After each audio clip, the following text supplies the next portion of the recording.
Why do you hang around with the worst crowd, the worst crowd? It's gonna hurt me, 'cause you're with the worst. Hello, everybody, and welcome to episode 32 of Third Man In, brought to you by Head Check Health. I'm Mike Hickey, joined by... TR, it's Terry Ryan here. How's the headphones? Is it good there? I can hear now. Yeah, I think I had the wrong one turned up. It's just two of us right now. Chuck will be joining us a little bit later. But for right now, you just have Mike and Terry, and that's kind of been the case the last couple of weeks, it seems. Today, I think I'll be here pre, and Chuck will be here post. It's just the way I'm stuck here for all of it. Well, for those who don't know, the studio is in Mike's house, right? Yeah. So Chuck and all three of us we're working. And Mike and I have pretty sporadic, different hours, so we can often meet at certain points. Chuck's more consistent, but the point is, we all have jobs. We all do more than one thing, so you're often not going to get three of us at one time. So I'm going to just bring up a few things before we have our great guest, Tara Slone, out here. I'm excited for this one. Yeah, it's gonna be I'm good. really pumped. Yeah, and they come over in a couple of weeks, which is great for hometown hockey, and we get to see Ron again. But I'm going to do that, and a couple things that happened on Twitter. The Lucic fight, for example. Chuck and I see. I don't know if I'd call it a fight. Yeah, exactly. And Chuck had his own opinions, and I want to be clear. And I missed this whole thing. I saw you guys kind of like, at one point, I think in the Slack, you just kind of had a back and forth saying like, it's whatever. Like, I think we're close. But like, I missed your whole exchange on Twitter. Well, I didn't even really look much. it up. I exchanged with another person. Yeah. And Chuck came in and gave his opinion. Look, I don't want to seem pig-headed like I'm always right because I played the game. No. I do it. I think in situations of like the Lucic fight and how to approach it, maybe I have more experience than the next guy. But if you talk to 15 NHLers, they all won't say the same thing. So like, I'm not correct just because of that. So those, I'll give my opinion in a minute, and afterwards, when Chuck gives his, I hope everybody gives him the time of day about it, because I know I won't. Well, maybe not. He kind of. We're not totally at odds either. It's just sometimes, I guess, where I can be outspoken. I think people, and that's the way it is. It's almost a fault at times. I got to channel that energy the right way, because it seems not that I came out at him, but in Twitter, when it's only so many characters, and you can, what can stress, if you bring up something, extreme, like curse or an exclamation point, or I go to extremes to prove my point. So everything you see on there is not like wholeheartedly what I would always stick to, till I die, I will always think that there should be 3 fights a game. I'm not saying that, man. I think it's one of those things that like, it's always good to remind people that Twitter isn't necessarily the best medium for discourse. Yeah, you're right. That, you know what? I think that's the best articulated way to say it in a short time. That's a great sentence. Exactly, because not even for that person, it might make sense that day, but look back and read some of your tweets. It's what mood you're in. Yeah. And I don't even mean, anything. It's obvious if you're smoking a joint or you're drinking a beer, but sometimes you're just in a bad mood or a good mood or whatever it might be. So. I generally like to follow people on social media. I don't take them at their word every single time. Which brings me to the next point, actually. Yeah. Not that I had this plan to say, but I wanted to say about Marner and Matthews, because they had a great couple games, and people were kind of at me about that. I think for the same reason I put out a tweet, or I at least said on this show that I think that they might be overpaid. Look. The way I don't, though. People came back at me saying, well, you think they're selfish, it's a different game. No, I don't think they're selfish at all. I do think maybe I went too far into it last week. I mean, I want everybody to do well. The NHL average career, you can get hurt at any time. You want guys to sign, you want them to make money. But under the cap, certain guys like Crosby, and I don't think everybody has to, but, clearly took a bit of a pay cut. Now, it's easy to say as time goes on and other people's contracts are already signed as well. I brought up the Bruins that everybody was under 7. Yeah. But if Marchand was to sign, whoever was to sign today, they'd probably get more than that. But, as a rule, I just mean a lot of these teams, guys get a little bit less to try to get everybody under the same cap. Does it mean, I don't think Marner or Matthews, what they did, no, I don't think it was selfish. I think It's a different game. I could have approached it differently, but there's a big, huge spectrum between selfish at one end and unselfish on the other. Mm-hmm. And, you know, it works for, and if maybe the Leafs want to go with that model, we're not on the inside. maybe Dubas is saying, you know what, we're gonna make it known that the Leafs are gonna pay 4 or 5 guys insane money, and we're gonna have great scouts, and we're always gonna have those guys. Maybe their plan is for the third and fourth lines to be transient. I don't know. Well, the other thing that I find really interesting about the Leafs model, and this is something I was talking to someone about the other day, and it's kind of been talked about ad nauseum on different sports shows and all this kind of thing, that the Leafs are, and particularly Dubas, are approaching the farm system differently than anybody else in hockey ever has. Yeah. They're treating it not just necessarily as a feeder system as much as it is a developmental system, and they want to work guys up from the ECHL to the AHL into the big club in a way that hockey historically hasn't really done, and treat it more the way a baseball farm system works.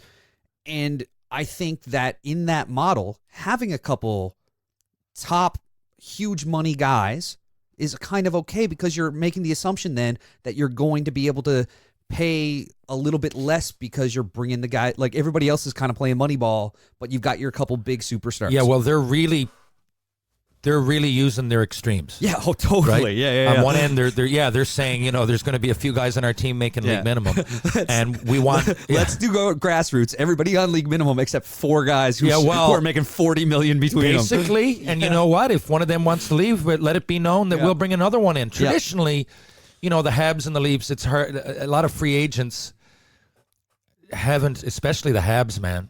Tavares chose Leafs. That was rare, but. You know, because there's a lot of pressure involved, I believe. And not like every player gets there and talks about it, but having seen how things go in Montreal, you know, and I the scuttlebutt, you know, you always talk to guys in the summer, and it's a real small world, and a lot of people just don't even want to consider those markets. You know, and sometimes you wonder, well, why did this guy sign Tampa Bay?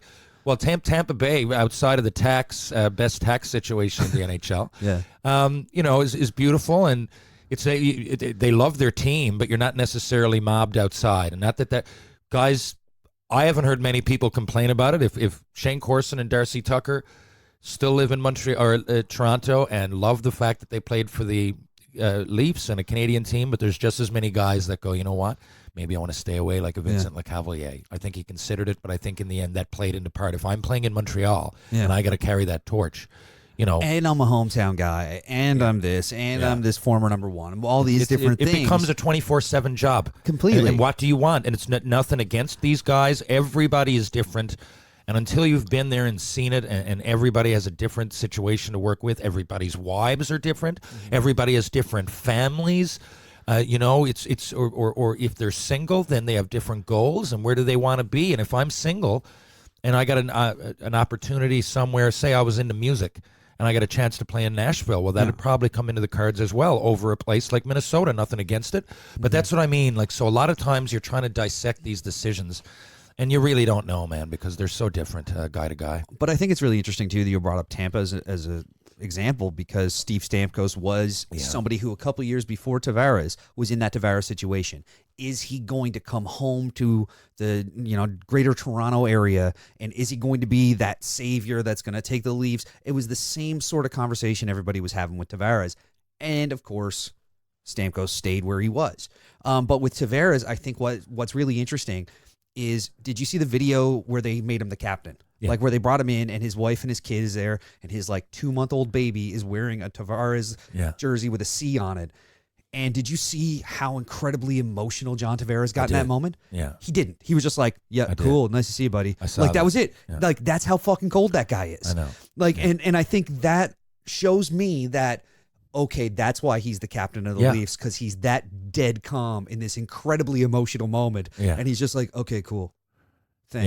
Yeah. Well, I'm like, can someone check his pulse to make sure he's awake right now? Years, I know, right? Like Kawhi Leonard. Exactly. It's a Kawhi kind of just like. It's just years of that stuff. Water off a duck's back. And then eventually, like the best advice, man, and a few guys said it. It's a hockey term, but a lot of guys say, don't get too high. Don't let the highs in the high times. Don't get too high, and don't get too low in the bad times. And it's true, and because in a season, so much can happen. And like last year, if the Blues were pissed off in January or early February when they were last place, nothing would have happened, right? And the same way. And if you're too high, I'm not saying Tampa were, but often that can happen. You're too high, and so to juggle those is hard. And I think it becomes the best leaders don't get too high or too low. And man, Tavares now, and there's a difference between looking, professional and not giving into emotion and not caring because he cares. Oh, totally. They both. Oh, yeah. Kawhi, whatever we're talking about, leaders. They care, and not necessarily to say that if someone got up there and started crying, that's a bad thing either. No, it's just that it showed you a little bit of a window into his soul at that moment. He was sitting there, and you're from Toronto. At that moment when the whole place is going bonkers, you've just been named captain of the most prestigious team to ever come from, well, let's say Ontario, and one of them. It's one of the most Canada. Storied franchises in history. Yeah. You grew up with the bed sheets and stuff, and it reminded me of, remember that there was the picture that got shared last year of, there was the Leafs game where Tavares is sitting on the bench and the puck gets shot onto the bench and it hits the glass behind him, and everybody else is ducking out of the way, and Tavares is just like dead staring straight ahead, and he's the only guy in the picture that's not like ducking or cowering, and everyone kind of that to me is what that video where he gets unveiled as the captain, he showed the same amount of emotion. I love it. It was I'm great. telling you, and most captains, and I've often said it, that's why when I played pro and junior, I made a way better assistant captain. Assistant captain is not as much. Like you can kind of there's a loosey-goosey role there, right? And in junior, say, Damon Lankow is that guy who said Tavares. Yeah. Anybody listening to this knows Damon. Yeah. That's him. Yeah. Damon it's like he was born to be a hockey player, this guy. Yeah. Everything from his physique, the way he's made up, he puts on his skates, he goes out there, he does the job. If he speaks, everybody fucking listens. But we could be down 4-1 in the first, and not one thing. He could be going to our final game. I remember in junior, 72-game schedule, 71st game, we're going into game 72, and him and Darcy Tucker were tied for the point-scoring lead, and Lanks ended up getting 5. Ooh, actually, you know what? Lanks was up by 3 points. I think Tux had like an 8-point game, and Lanks had a 5-point. It was crazy. We were on the bench waiting, but in any case, they were going for the scoring championship. And before the game, we were going over, and Lanks had a dip in his mouth. He was chewing, but when you were allowed to do that, you can't do that in junior anymore, of course, and it's not good for you. But everybody used to have a dip in between periods. And Lanks, before the game, I just look over and chewing. What's up, Noob? What's up? Like, we want to have a big game. And I wanted 50 goals, to be honest. I had 48 goals. I needed 2 goals. So the odds were I wasn't going to get it, and the odds were, he was 50-50 with Tux. And anyway, he just started laughing. He goes, "This is great, eh?" I go, "What? Like, what? Aren't you nervous to go out there?" He said, "Nah, we'll just get it done." Yeah. He said, "Just don't even bring it up. Fuck it. Yeah. Right? Don't even bring it up." And then sure enough, I didn't. We went out, and our coach, Bob Laux, played us like 17 minutes in the third period. You told me, It was a TV game out those parts, so there was a TV timeout. I ended up getting my 48th shorthanded with like 3 minutes left, and then my 50th with 28 seconds left. But and the other guys had to be cool with that. And Lanks had 5 fucking points. Everything he touched went in, and he won the scoring, I think, by 1 point. But the point is, Lanks never, that's as emotional as he would get before the game, smile and a wink over at me. Like, "Oh, I'm here for you," kind of thing. Yeah. But let's not fucking sit here and talk about it. Yeah. So Lanks said a whole lot without saying it. What was the big deal to him if he came second in scoring or I had 48 goals? Does it mean anything fucking different? No. Right? We're going to have the same buddies. We're going to have the same family. We're here. We're having a good time. We're going to go the same place in the draft. No one's going to say, "You know what? He didn't score in his last game." Yeah. But that was it, and I needed that. Whereas I'd come in equally as important if we were down and we were in a 5-game losing streak. Yeah, I'd come in the room maybe and do some gag. I don't want to get into specifics because I'll be taken over and it'll be another long story. But if I knew there was a road trip coming up, I'd come up with a game on the bus, maybe a videotape incriminated someone. Yeah, have some kangaroo court.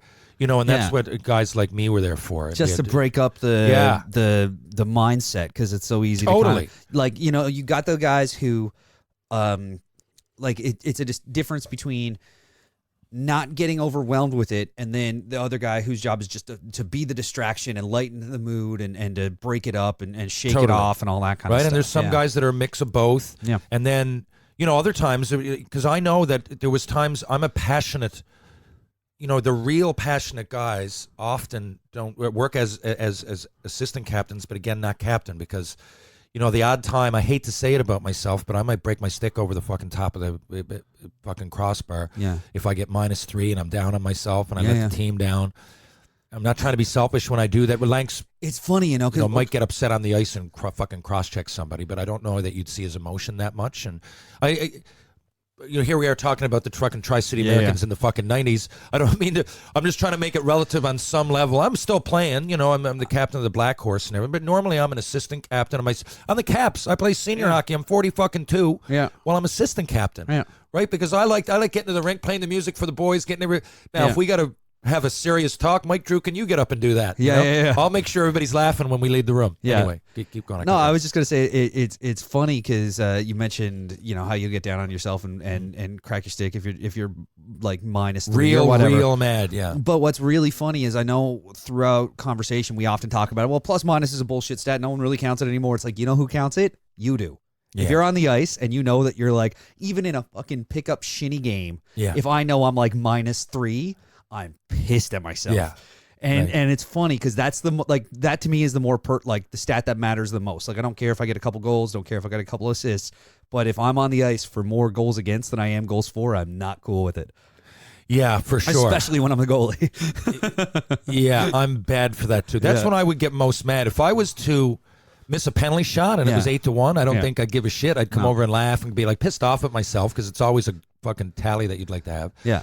But if it's like 2-1, then I don't know. I might go cuckoo in the room, and it's just, I don't know. I'd love to say I'm trying to justify it, but I know as a player, and it got better as I got older, especially the last few years in ball hockey, being captain of the Black Horse, for example, and Team Canada happened a few.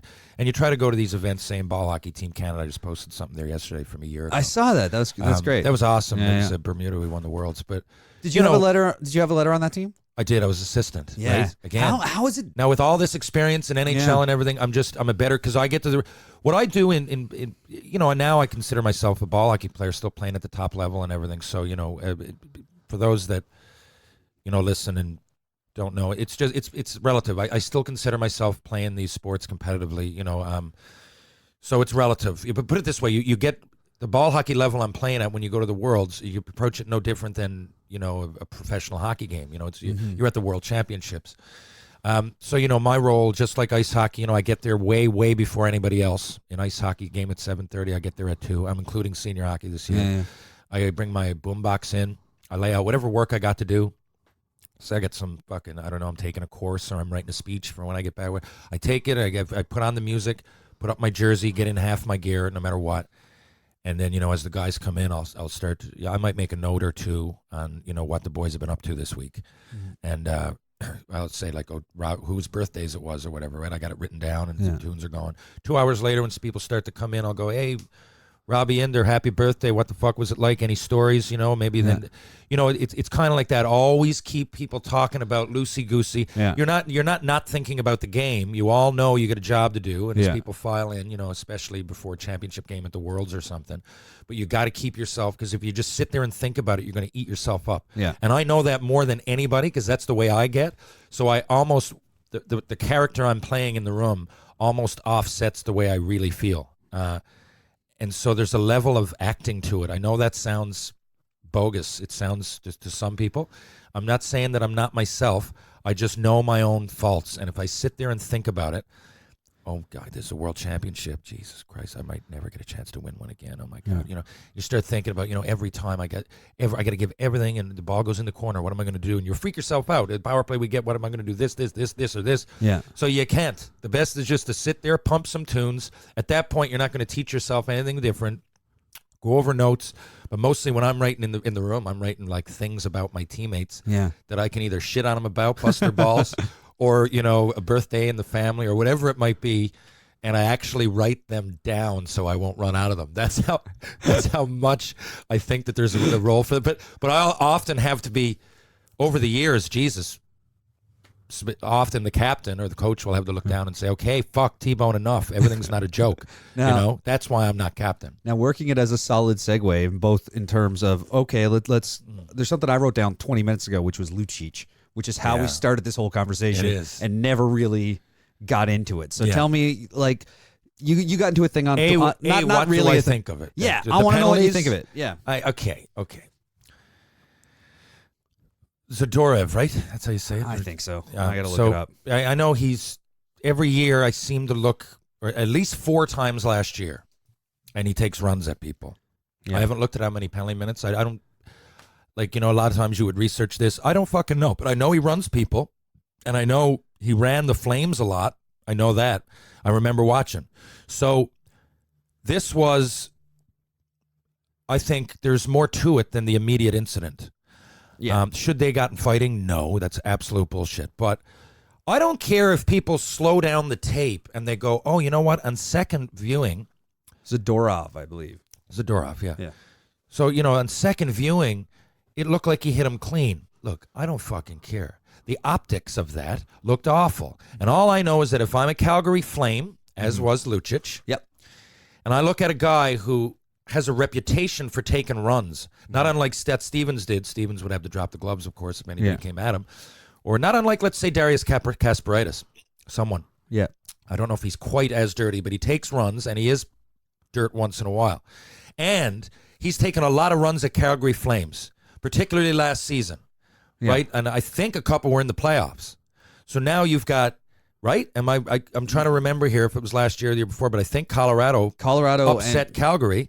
Yep. Yeah. Last year, yeah. And Z, whatever you want to call him. Zadorov, yeah. Yeah. He takes runs at people. So now a guy who takes runs at people just hit my guy, and the optics of that look awful. And I'm Milan Lucic, more so than the player, which normally is the case. Yeah. I'm also picking up for the team and the situation that they left us with last year. And I think that after that, I think everybody in that room would give him a tap on the pads.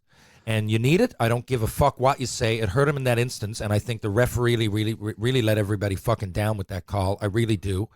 I don't think it was a fight, but do I agree with what he did? Totally. The second part of that, there's a few parts. The second part. I think I would agree with you just to say that there's a reason the Calgary Flames got Milan Lucic on the team, and that was the fucking reason. And for you're right. And for every time that happens, either someone's going to drop the gloves back, or they'll get a boarding and Lucic will get a 2. I thought it should have been offsetting maybe. But anyway, yeah, you're right. And so the second part, I think what Chuck was saying is that he didn't like that Lucic didn't drop his gloves right away and then skate in there. Now, I'll tell you the problem with that too. And I had to think about this because I never, ever would do that. Yeah. And I've been in that situation a lot. And I wasn't like a goon that would go out. And even though I fought a lot of guys like that, I wasn't thinking ever just go up and back up and put on a show for the fans. I mean, I know that happened. Yeah. But most of the fights that I got in were like that. Like something happened and I came in to defend. Yeah. Or we were down a goal. Even if we were down a goal and I wanted to get momentum, I wouldn't normally square off. I'd like go in and maybe get a little too close to the goalie, wait for someone to come at me.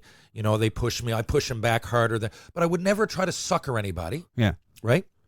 So point being here, if I see my player get hit like that, yep. I've done it a few times. You'd have to go back to junior. You drop your gloves right away. Now you're skating for like 20 or 30 feet with no gloves on. Yeah. And like the guy's ready. He'll come up and cross-check you in the face. Yeah. I don't like that feeling. And right away when you drop cross-checked in the face? Well, of course not that.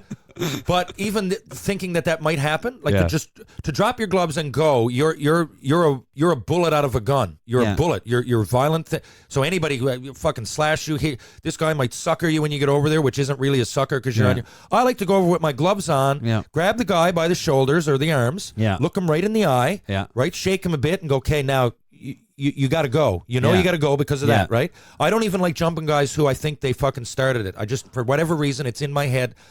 Not the sucker, so I would go, and I didn't. I thought Milan gave him that point. I thought he did too, because that's what I mean. The thing is like you talked about the optics of Zadorov or whatever. The hit, you think Lucic is going to sit there and it looked bad. But the optics of Lucic throwing his gloves down and skating 50 feet at that guy, squared off the fight the whole way, would look so much worse. So you get in there, you kind of give him the shove, you kind of go, okay, are we going to go? Are we going to go? And that's the way it has to happen. Exactly, and it's exactly what Milan Lucic is playing hockey for. Yeah. You know? Exactly. And a lot of guys, like know that when they grab those, like he was giving him a chance. I try to say to people, like he was literally giving him a chance, and people are laughing. I'm like, no. Even with what's the last fight that I posted? I think it was the Todd Harvey one on my Instagram. Well, even look at that. We knew we were going to go, but there's more than one way to square off. Because I wasn't good either, like coming into a fight, just totally not holding on to anything, like squaring off like a boxer. I do it because it's honorable if the other guy does it. Yeah. But even there, if I knew, like when me and Harvey, we looked at each other, we grabbed each other by the arms with our gloves on, we made eye contact. Now we drop our gloves, we get set. Now let's go. Right? Yeah. And that's what I would now. This Zadorov wasn't fucking looking at. He knew what he did. Yeah. Regardless of fucking the way it ended up or the way the hit actually played out. That looked awful. He's been running at guys. He had to figure a flame was coming at him anyway at some point. And now you know that Lucic won. Yeah. And Lucic looked at him. He shook him. I think it was. I still think it's necessary. And I think wasn't the game in Colorado? Can't remember. If it was, then a lot of those fans saw this guy that runs around trying to hit everybody back down and say what you want. I know that sounds barbaric, but hockey's still hockey. Physicality is still physicality, and there's a mental part of that. And if I'm on Calgary, even if it's ever so slight, I'm a little bit more. I don't want to use the word scared. I'm a little bit more wary when I know that Lucic is out there and Zadorov, who's supposed to be one of our guys, I mean, he runs at people to hurt them. If he's not going to back up for himself, if he's not going to do that, now I have to worry about him being out there and doing it to the wrong person and having another guy grab me. If this guy doesn't pick up for himself, now one of us is going to have to do it. Yeah, right. Did you see Boys to Men or Boys in the Hood? That now one of us is going to get shot. Yeah, well, that's exactly. the way. It's the line from Swingers that I love and somehow managed to fuck up and make it a reference to a R&B group. But but I'm just my thing is like. Again, like, they're there, they're going, and everyone's like, oh, Lucic sucker punched him. It's like, Lucic, it's not a sucker punch when you're grabbing onto a guy who just, like, made a run at somebody, and you're trying to tell him you have to answer for this, and that guy's like, no, I don't want to deal with it, and just trying to turn away. That's why it's a sucker punch, is because he wasn't... Trust me, we don't want... No, you're right. I cut you off, and I didn't mean to there. No, it's fine. Trust me, we don't need a league full of guys like Zadorov that won't pick up for themselves. No. You'd rather, trust me, for the fans, for everything, because it's going to turn into a bullshit sucker punch, cheap shot fucking league with guys who don't stand up for themselves. And we're known for that. That's one of the reasons I get into it all the time about hockey, but truth be known, or about fighting, that's what I kind of like about fighting too. Like it really separates hockey from other sports, and it gives us a real reputation as, you know what, and it's beautiful too. I mean, you watch a game of hockey. I think we're beyond the point of like people thinking it's, it's not the 70s anymore, and there's not brawls all the time. Fights are a rare thing, but we still let them happen. And when a guy deserves it, you kind of like to see him get his ass kicked. At least I do. And, I know it shouldn't happen too much, but whatever. Yeah. A few times a year, you know what, you're going to do that. Jesus Christ. All right, well, that brings us to another good segue into something else I wanted to talk about, and the concept of hockey karma, which brings us to Jack over with the Bruins, and the call on when Polak went in on Wagner. Looked like he was checking him from behind. He had his stick out. He was trying to put pressure. Wagner fell out of the way. Polak went head first into the boards, went down hard. And, of course, it's called bad hockey karma. And then Polak's agent loses his shit at Jack Armstrong. And I don't think... Or, sorry, Jack Edwards. And I don't think Edwards is wrong here. Like, it was... When he made the call and said on the fly, he's like, that looks like some bad hockey karma. It was a case where the guy was still moving. He went down hard, and he was just kind of like lying down. Like, he was obviously hurt, but we didn't know he was coming off on a stretcher at the point that Jack Edwards said that. I'm going to say this. I have no idea what you're talking about. You haven't seen this? When did this happen? This happened in the season opener. Stars Bruins. No. Roman Polak. I just watched Bruins Coyotes. I must come have around the corner. I got it right here queued up. You can come. Okay. You can hop on this mic when you come over. So here, where are we? All right, let me drag this back here. So this is the play going in, and that's Polak going down. And at this point, they say that looks self-inflicted. That's some bad hockey karma. And at the point they say it, he was still moving, like he's still moving his head there. Yeah. And the call was that it was bad hockey karma, at which point Alan Walsh, who is Polak's agent... What's the bad hockey karma? What do you mean? It was that it looks like he's going in, Polak's going in and trying to cross-check him from behind, loses his balance and goes headfirst into the boards. Yeah, I agree. And so it's a self-inflicted. They're saying that the injury is self-inflicted and bad hockey karma. And then Alan Walsh, who is or good hockey karma. Well, I guess I thought when you said bad hockey karma, okay, yeah, I see what you're saying. it's just it's bad karma is what it is. Yeah. Bad. I got you. And so, Alan Walsh is Polak's agent, and he said, he said, I have tremendous respect for the Bruins players that sent well wishes all class. As for Jack Edwards to say Roman's injury was bad hockey karma while he was laying motionless on the ice, you are truly a piece of shit and an absolute disgrace. That's what he said about the Bruins play-by-play guy. I don't agree with him at all. I'm a Bruins fan. I love Jack Edwards because he's hilarious. But again, Polak was moving. He tried to cross-check a guy from behind, went headfirst into the boards. Yeah. And while it looked bad, no one knew he was going to be going off in a stretcher in a couple minutes. And at that point, it's bad. Oh, I didn't even know until you just said he was moving his head. Yeah, I do too. I mean, the worst thing to do, and it's not even when you take your two hands and nudge a guy in the ass when he's that close. I fucking hate it, and I've often said it. Exactly what he did. Yeah. I don't. That is whatever you want to call it. It's karma. Yeah, and so people were losing their shit, and of course, I don't want him hurt, but you don't want to see anybody get hurt. There's worse. What McSorley did to Brashear is obviously worse, and we go down from there. But or he's not Simon. The skating over, but using his skate to cut a guy, but. That to me was the beginning of a dirty play anyway, and he just got egg in his face. So Andy Brickley said it would look self-induced, and then Edwards followed up and said it's a little bit of bad hockey karma. And I gotta agree with the guys on this one. And I think Alan Walsh is wrong. I think he's doing the thing that you're supposed to do, where an agent comes out and is just saying I don't like this level of shit that we're at, where agents are becoming these personalities. I don't know. That's not why I want an agent. That was never a thing. But it is now. You've got agents coming out and saying shit, and they're I don't like agents having a profile. I just don't like it. It's not what I signed on for.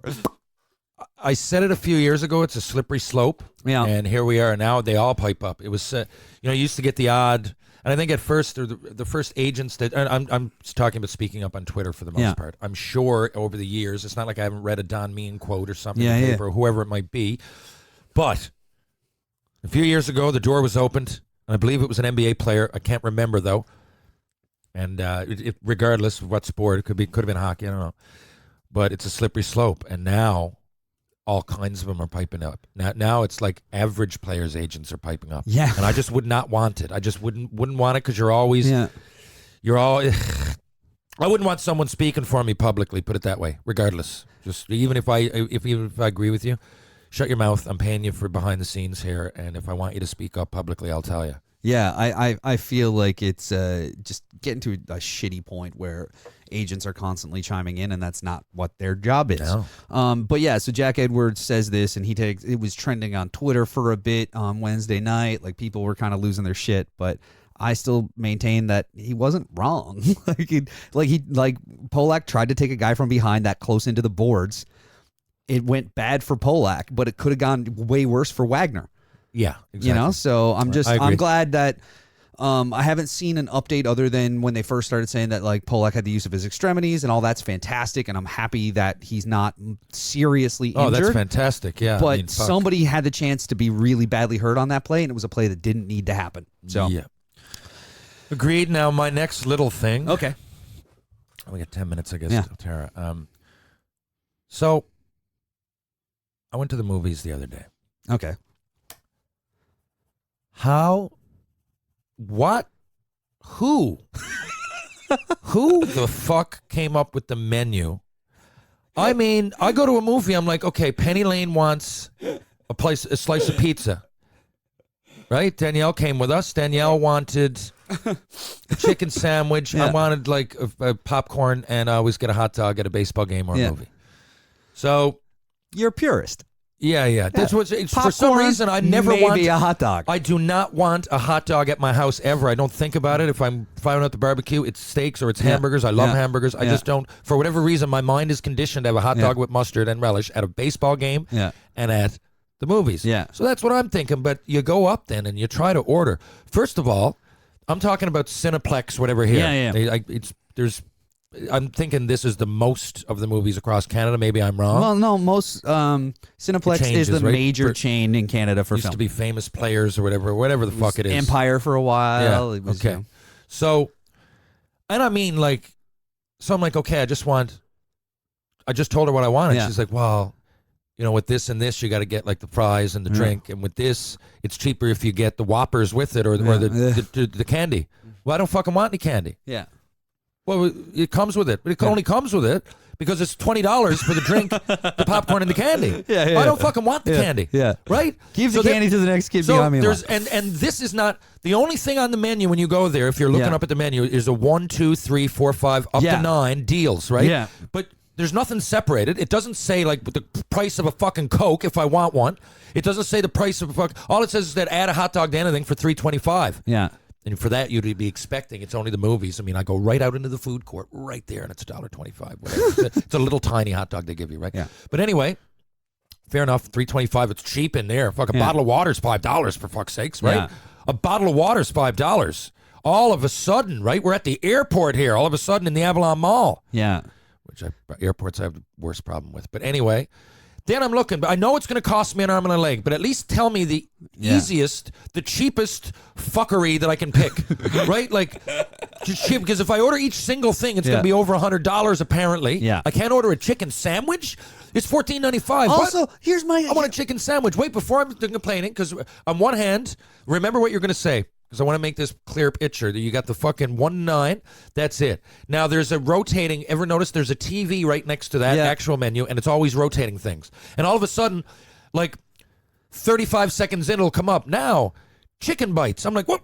And then it goes off the screen, and it comes back like another 5 minutes later. I'm like, okay, so chicken bites are available? Yes.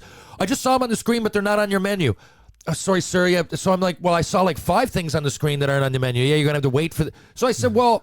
I'm sitting here now, and I think I might want chicken bites, right? But I don't know how much they are. I don't even know what they look like until it comes back on the screen. So people are behind me. It's 2 minutes till the fucking movie starts, and I still haven't even ordered my popcorn because I don't want Maltesers with them, or whatever the fuck you're saying. And I'm trying to explain to you that all my daughter wants is a slice of fucking pizza and a Pepsi. Well, sir, you might as well give her the Pepsi from your fucking your combo. I haven't ordered the combo because I don't want the treat. But you're going to have to order the combo. Okay, but I want a drink too. Well, in that case, maybe she should get the combo and Danielle should have the fries, right? But Danielle wants fries. She doesn't. So, oh my God, I'm going, holy fuck. And then the whole time I'm saying it, there's menus changing. There's the one up there that's only 1 through 9. Yeah. Again, that you can only order 5 things with one order. They're combos, but they're not real combos. They're fucking...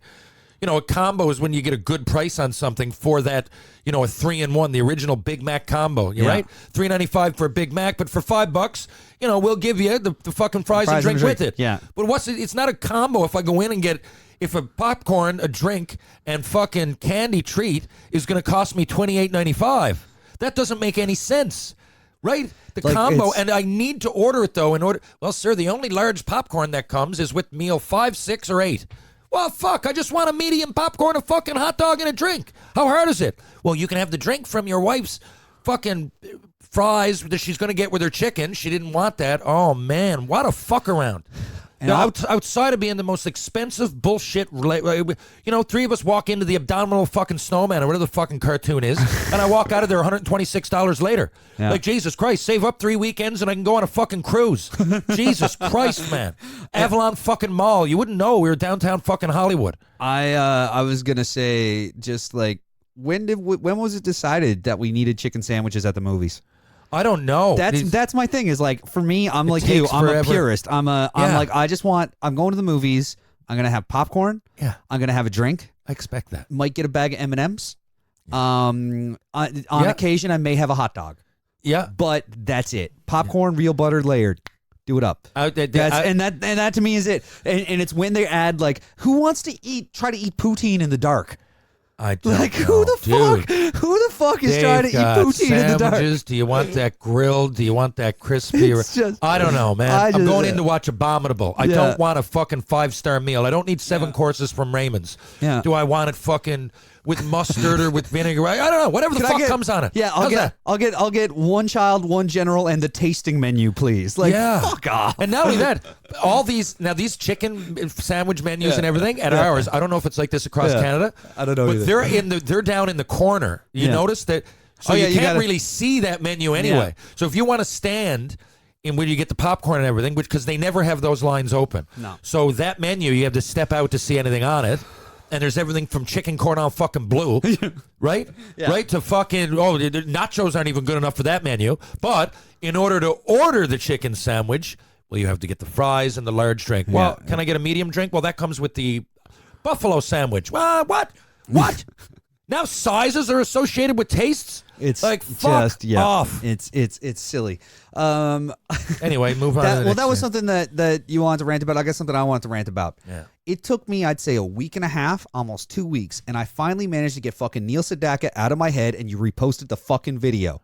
Oh, Calendar Girl. I had Calendar Girl stuck in my head for weeks after you shared it. You shared a video, you and Penny Lane out. It looked like you guys had a lovely day, and you're singing the song in the car, and I hadn't heard it in years. She loves that. And I'm like, bopping along with it, and was stuck in my head for like a week and a half, 2 weeks. And Neil Sedaka is one of those guys, and his face and everything gets in your head. Yeah. You can't get. It's like Rick Astley 2 decades later. Yeah, and it's just, I was just rid of it. I had just squeezed it out, and then you were like, this is fun, like a little throwback to this fun day we had in September, and you reposted it today, and I'm like, you motherfucker, it's back there now. Oh, yeah. And I'm just bopping around and singing Neil Sedaka in my head. Yeah, that song just stays in your head. It's just, it doesn't go anywhere. And then what ends up happening is I have that stuck in my head, and then I'm sitting in front of the computer one day, and I'm like, I'll listen to the song, and then I wind up on a Neil Sedaka deep dive through YouTube where I'm listening to Breaking Up Is Hard to Do. You got lost. And all this other shit, and I'm just like, damn it, TR, I had gone like 25 years without getting what's deep funny? on Neil Sedaka, and you ruined it for me.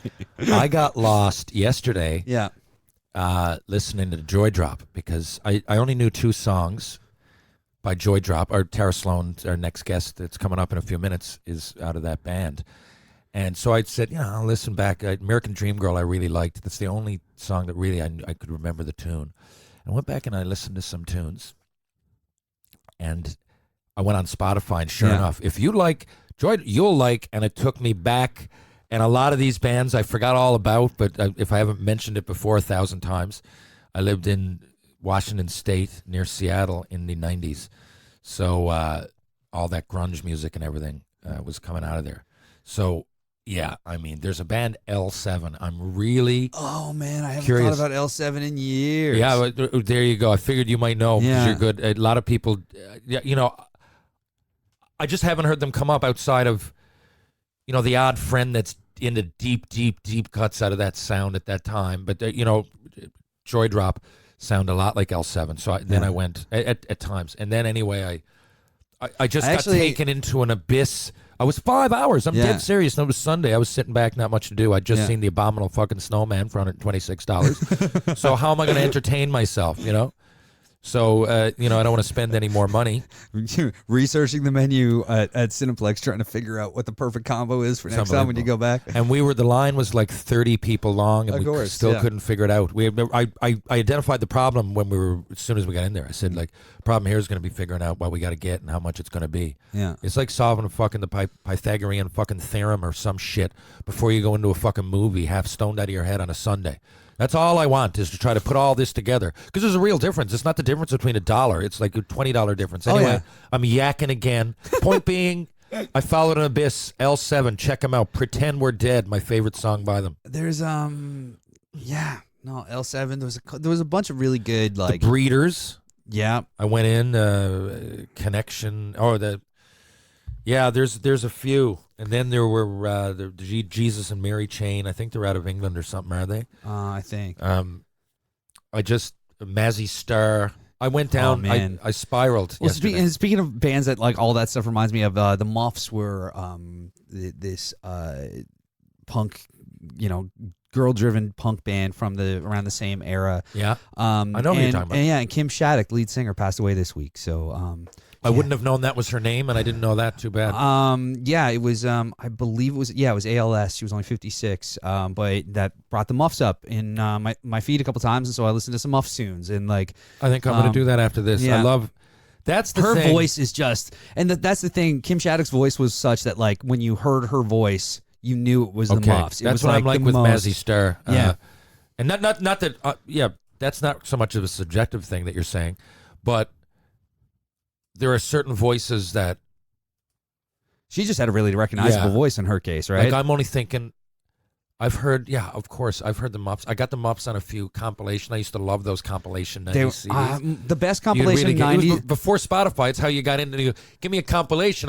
I've heard Connection by the Breeders. I don't know that I'll like the rest of their music. Yeah. Maybe I'll like their genre, right? And then you're like, ooh, then you get all of it. The best, my favorite of all these, and if anybody's listening and can chime in because they know it, the soundtrack to the movie Angus. A lot of people don't know the movie. It's a fantastic movie. But the soundtrack is incredible. I know the movie. I don't know the soundtrack. The soundtrack's incredible. I've got it on vinyl. I love it. It's like one of my favorite. It was my favorite record when I was from the time I was probably like 11 or something, probably 11 or 12 when that record came out. Even up till now, I still love it. And the Muffs have a tune on that called Funny Face. Weezer's on it. The Goo Goo Dolls, Green Day. I just went to see Everclear here, by the way. Loved it. Yeah. Green Day, one of my favorite all time. Ash, who are this great kind of punk band from the UK that not a lot of people know. They've got a couple tunes on it that are really good. There's just so much great music on that soundtrack. I love it. That's Angus great. soundtrack, check it out. I will check it out. Now I guess on to Tara. Yeah. All right. So let's have a word from our sponsor, and we'll be right back with our guest this week, Tara Slone. Concussions are serious. Whether you're a concerned parent, a coach, a risk manager, an executive, or especially a player, they're a major area of concern.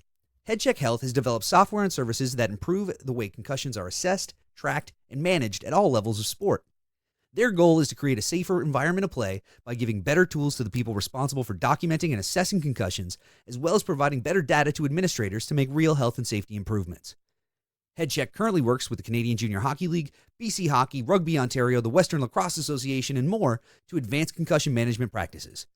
If you're interested in learning more about how HeadCheck can help your team or organization, please visit headcheckhealth.com or email info@headcheckhealth.com. Ladies and gentlemen, our next guest is an actress, a singer, a joydropper, a rock star in excessor, a songwriter, a TV host, an opera vocalist, a former Nova Scotian. She's a passionate personality, a sassy singer, a smart songstress, a noteworthy Nova Scotian, a harmonious host, a radiant rocker, a mesmerizing musician, a wise woman, a scintillating soloist, a majestic mother. She's the sting of sing, the cat of chat with the lowdown in your hometown.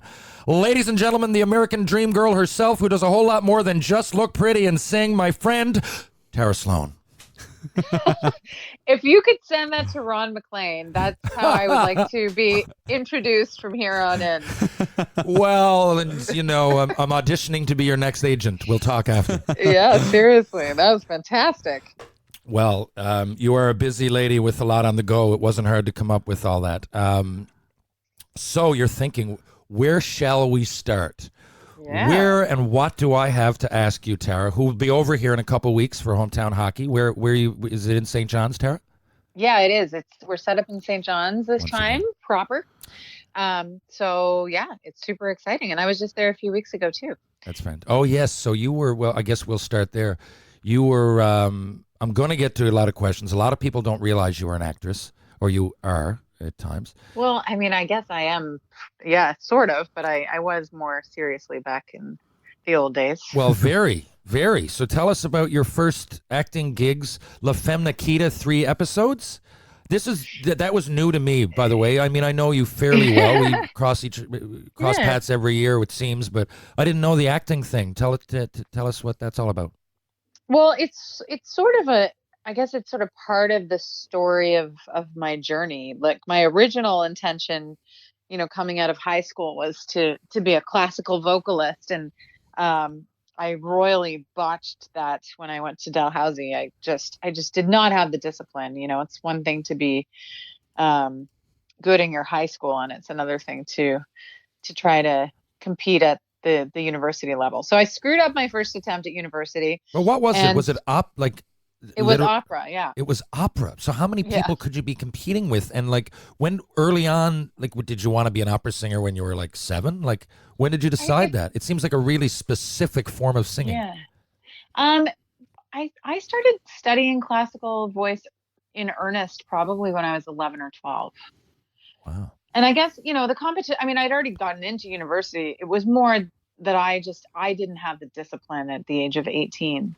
I mean, those are serious programs. And in order to, I guess, remain competitive in that world coming out of school, you have to really practice a lot. You have to really devote your life to it. And I wanted to be a university freshman with the rest of my friends. So I kind of, I mean, I don't regret it at this point. My life has taken some interesting twists and turns, but so that was my original plan. And then I ended up going to Concordia University and studying theater after that. And so at that point I moved to Toronto and did some acting. And yes, I had a recurring role on La Femme Nikita. And I have to tell you, though, about the first movie I was ever in. It was called Night of the Demons 3. This is good. It's I'm familiar with it. Of course, yeah. Oh my God, no, Mike's into that shit. Yeah. That is. Well, with that shit being general term. I honestly no, I'm not sure.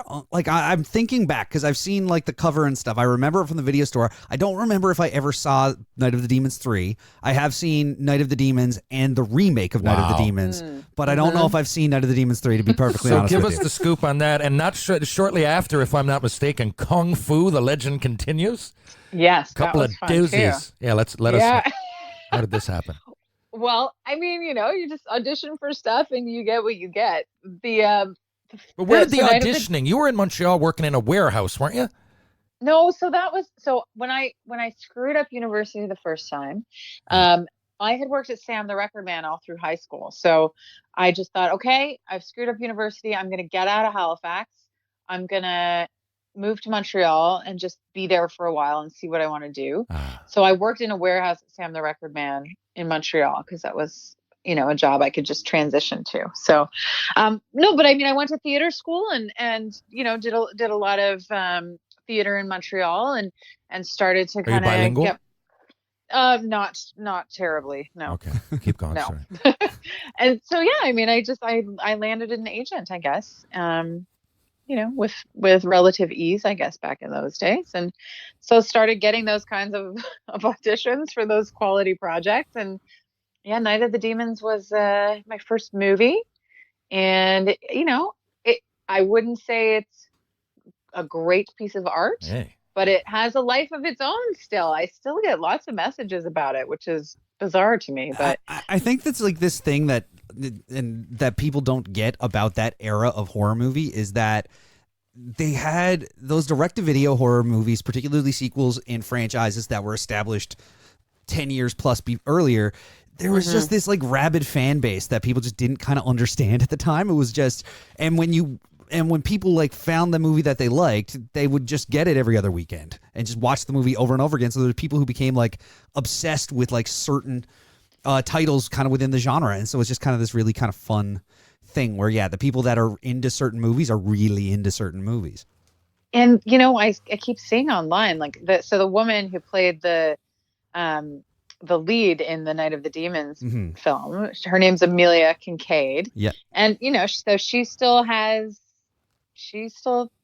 goes around and scares people and makes appearances. And so so it was a bit of a cult favorite, I guess, but Mike's one of those cults. He's one of those guys. As I'm sitting in here now, their studio, I just look right behind his head and it's The Curse of the Werewolf. Where's that from, Mike? That's Hammer. That's Oliver Reed. That's one of the greatest werewolf movies ever made. Don't chirp it. See what I mean? So there you go. And the Wolfman is right there, and Fright Night, and the Monster Squad, and all these others. They're like the room is surrounded by them. We're not kidding you. I have no idea what you're talking about, but he's all over it. Funny enough, the weekend that you guys are in town for hometown hockey also happens to be in Carbonear, the Newfoundland Horror Convention. Wow. I'm going to go to that with you. Really? That happens to be happening at the same time. So if you're not too busy, if you swing out to be Tara from Night of the Demons 3, I'm sure it would go over fantastic. Or Kung Fu. Oh my gosh. Kung Fu: The Legend Continues sounds pretty scary as well. Oh man, you've got to remember Kung Fu: The Legend Continues. Yeah. I don't. That was with the great, what's his name? David Carradine. David Carradine. That's Yeah, right. David Carradine. Yeah, he was amazing. But I didn't have, that was just one episode for me on that show. But it was fun. So then explain. So Hudson and Rex, I work on sometimes, right? I do some stunt safety, and I was the gunman in episode 11. So Ooh. when I was down, because I'm also at Mill Street in town, I work at the Mill Street Brew Pub here most days. And I saw, I'm following Instagram. A lot of my friends are still working on the show, and I see you pop up with John, and I'm going, I forget John Reynolds, is it the lead actor? John Reardon. Reardon, yes, Reardon. Yeah. A good fella, also from Halifax. I'm sure you guys talked about that. Or Yeah, well, I'll spent tell time you a there. story about that in a second. But Well, sure, no, keep going. tell me now. I just wanted to know anything. I had no idea until you were like on your plane leaving, which is when I noticed that. I think I asked you to be on this show today, or otherwise I would have come say hi. But what was the hookup there? And yeah, tell me the story about John and Halifax. Okay, so Hudson and Rex is on City TV. City TV is owned by Rogers, as is Sportsnet. That's my broadcaster. So they thought it would be a really fun kind of cross promotion if I went and did an episode. And I think usually when they have reporters on, they'll just sort of fill a reporter role. But somebody noticed that I had a bit of an acting resume, so they actually gave me a choice. They said, "Do you want to be a reporter or do you want a role?" A real role. And I said, I want a real role. So, because it's a lot more fun. I want to be challenged. Yeah. So I had a couple of scenes with John. I played a grieving mother, and we shot for Hometown Hockey. We shot some behind the scenes. Yeah, it was intense. Grieving, that pulls it. Yeah, you got to step outside a little bit. So already it's not just one line here. You're not just showing up saying, answering a phone. Grieving mother. I was a grieving mother. So it was a lot of fun, and I got maybe a little bit of the itch back, and I wouldn't mind doing it a little bit. So we'll show the behind the scenes footage when we're in St. John's for our show, and then the episode airs in January. But I knew that John had gone to school in Halifax. I was reading up on him, and I was trying to figure out where he went to school, see if maybe I knew him or knew people who knew him. And so I was in makeup at 5:00 in the morning, and he comes in, and I said, "Hi, nice to meet you." And he said, "Actually, we went to junior high and high school together." No, you're kidding me. I'm not kidding. So had I put two and two together, it might have made sense earlier. He's young. He's a bit younger than me. So he's 2 years my junior. So, when I was in grade 9, he was in grade 7. Mm-hmm. And when I was in grade 12, he was in grade 10. So I didn't know who he was, but I know his sister. So he knew who I was because I was the older girl. Wow. That is hilarious. He had to, I think he kills me in the end of my episode, but we had to, you're sitting there. That sounds dark for Hudson and Rex. Well, I was trying to kill the dog. You don't see Well, then screw you then. It's he no is spoiler a good alert boy, now. and he deserves treats and pats on the head and not your violence. Yeah, it's just, I think it's just assumed that I die after he gives me a good conk. You know the way it goes. But anyway, we had a great time chatting.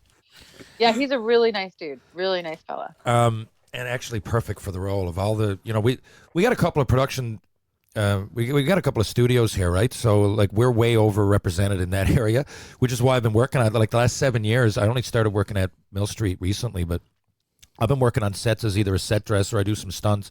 We got enough work here, if you can believe it, in the television industry and film industry.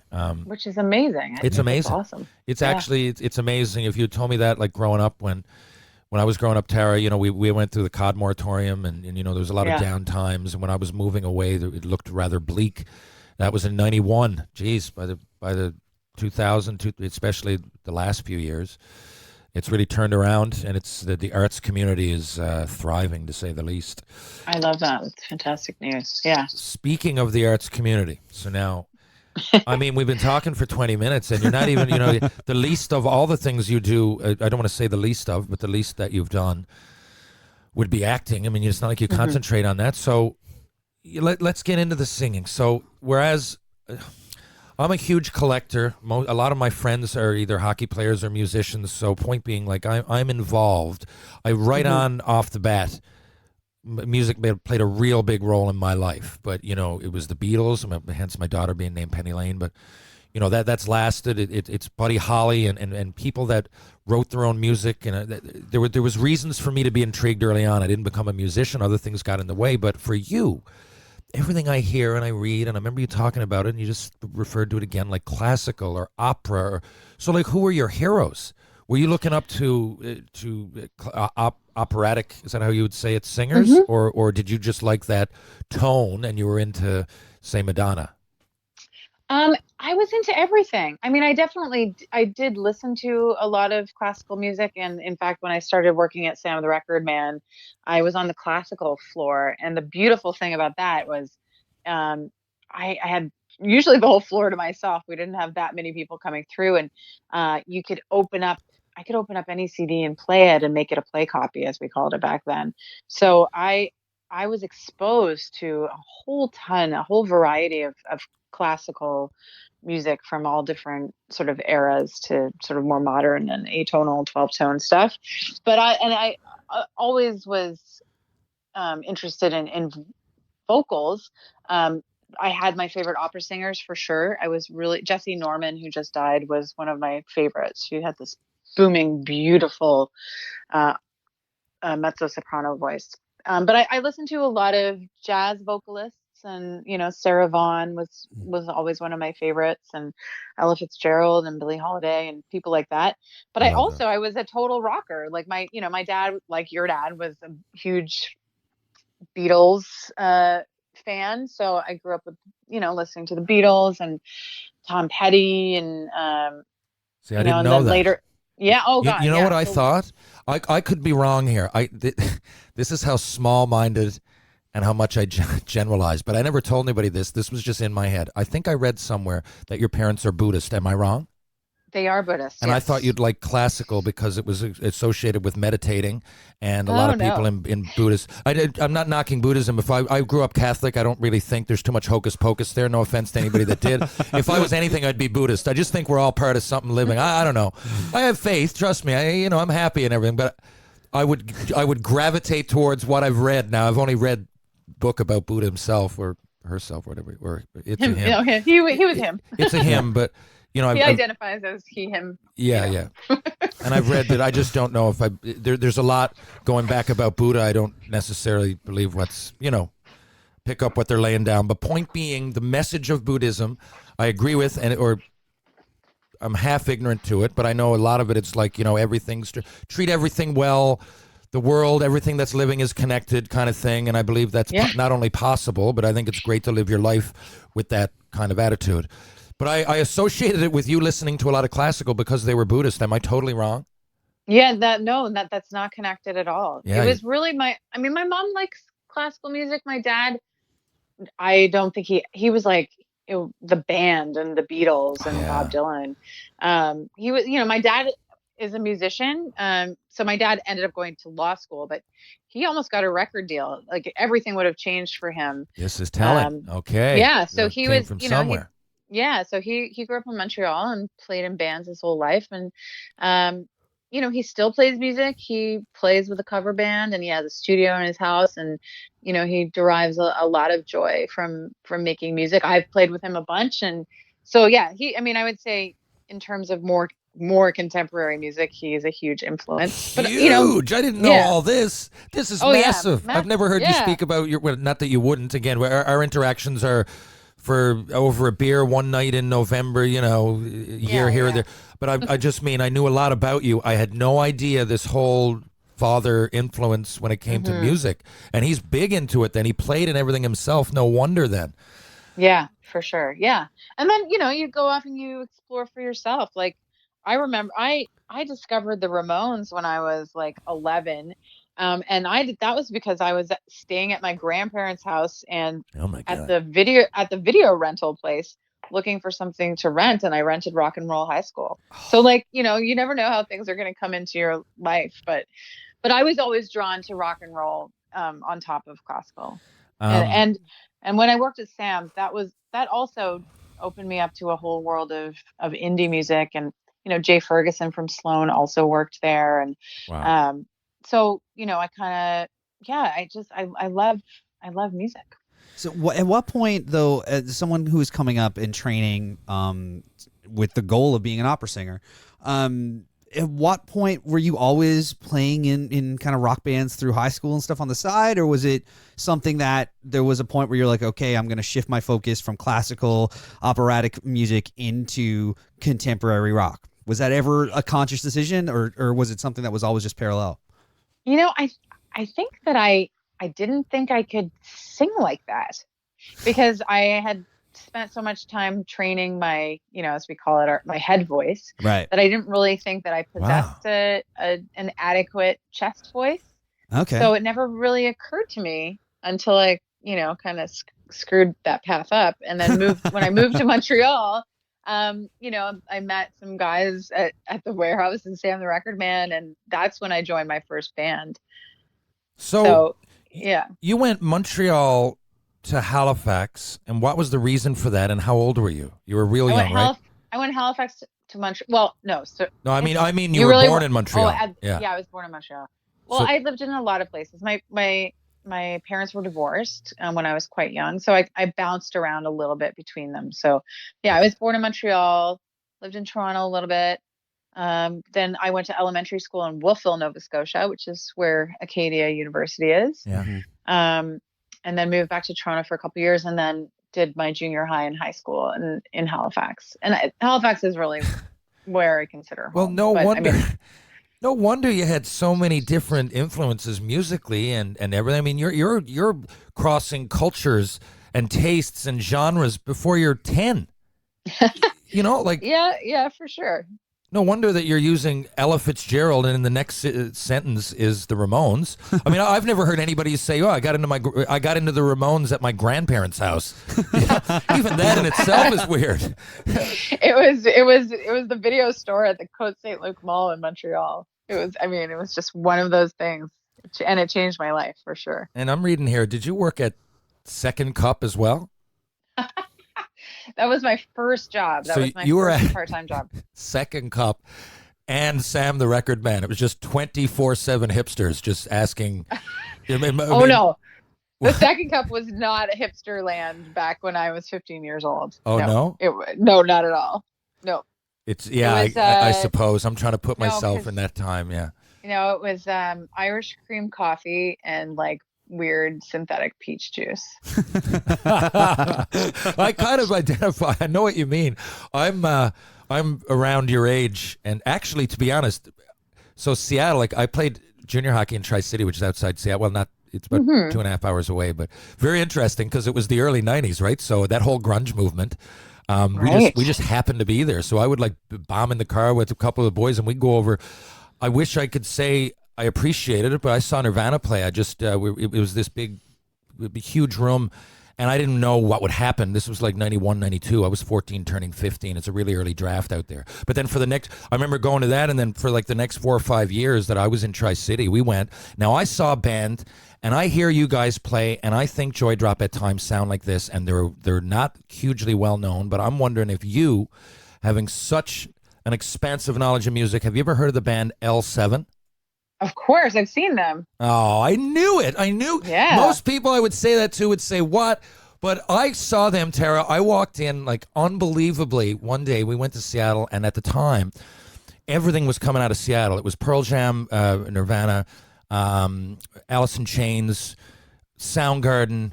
It was happening there, and I believe that Nirvana and then Pearl Jam shortly after. When I mean shortly, it could have been days at the time. They kind of caught on internationally, and then the other stuff. But even Sir Mix-a-Lot, people laugh, Baby Got Back. He's from Tacoma. Like everything. Tim McGraw went up there to record.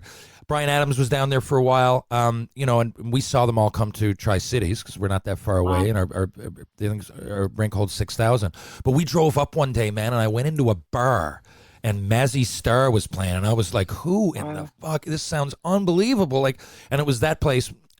It was a bigger bar. I'm sure they were like starting to be established. You could hold maybe 1,000 people. And later that night, L7, and that honestly, Wow. it opened me up to a whole new world. The Breeders and not just female either, like just that whole genre. But anyway, I thought so when I heard your music that you would. Yeah, that's my era for sure. Like, I mean, and that's I was the right age right at that time. So I was just coming out of high school and then entering into my late teens, early 20s, and living on my own in Montreal, and everybody came through there, and it was a magical time really to be part of a culture shift like that. I'm not sure that's happened in the same way since musically. I don't think so. No, I don't think so either. Granted, I was at ground zero for a lot of it, but I felt, I don't know. I know I study music a lot. I don't play it like you do, but in my mind, if I look back at the two biggest cultural changes music-wise in our generation or beyond that, since the Beatles, the whole British invasion and the Beatles and everything, and then, you had that grunge movement of the early 90s. There's all kinds of changes in what we listen to. Yeah. But the We're actual culture change, we are. It's cyclical, and we're totally due for something really good to come along any minute now. I love it. You say really good, assuming that it's really bad now. I wonder though, and this, I don't know, this is kind of veering off topic, but it's kind of what we do here. We got you here to talk. Really. But I it's wonder, very on brand for us to veer off topic. Excuse me. Yeah. I wonder if we have so much exposure now that if a big shift can happen, because there's so much variety and there's so much to choose from. And back like when grunge came along, there was only one kind of radio, and then after not one, there was one kind of rock radio. Yeah. And sort of when grunge and alternative happened, that's when alternative radio began, and this whole modern rock thing. And then now we have like 18,000 different genres. There's something for everybody. So I wonder if a mass cultural shift can happen when we're so factionalized. And I don't think that's a bad thing. Like, I think, choice and there's so much opportunity for music, for musicians to put out their music.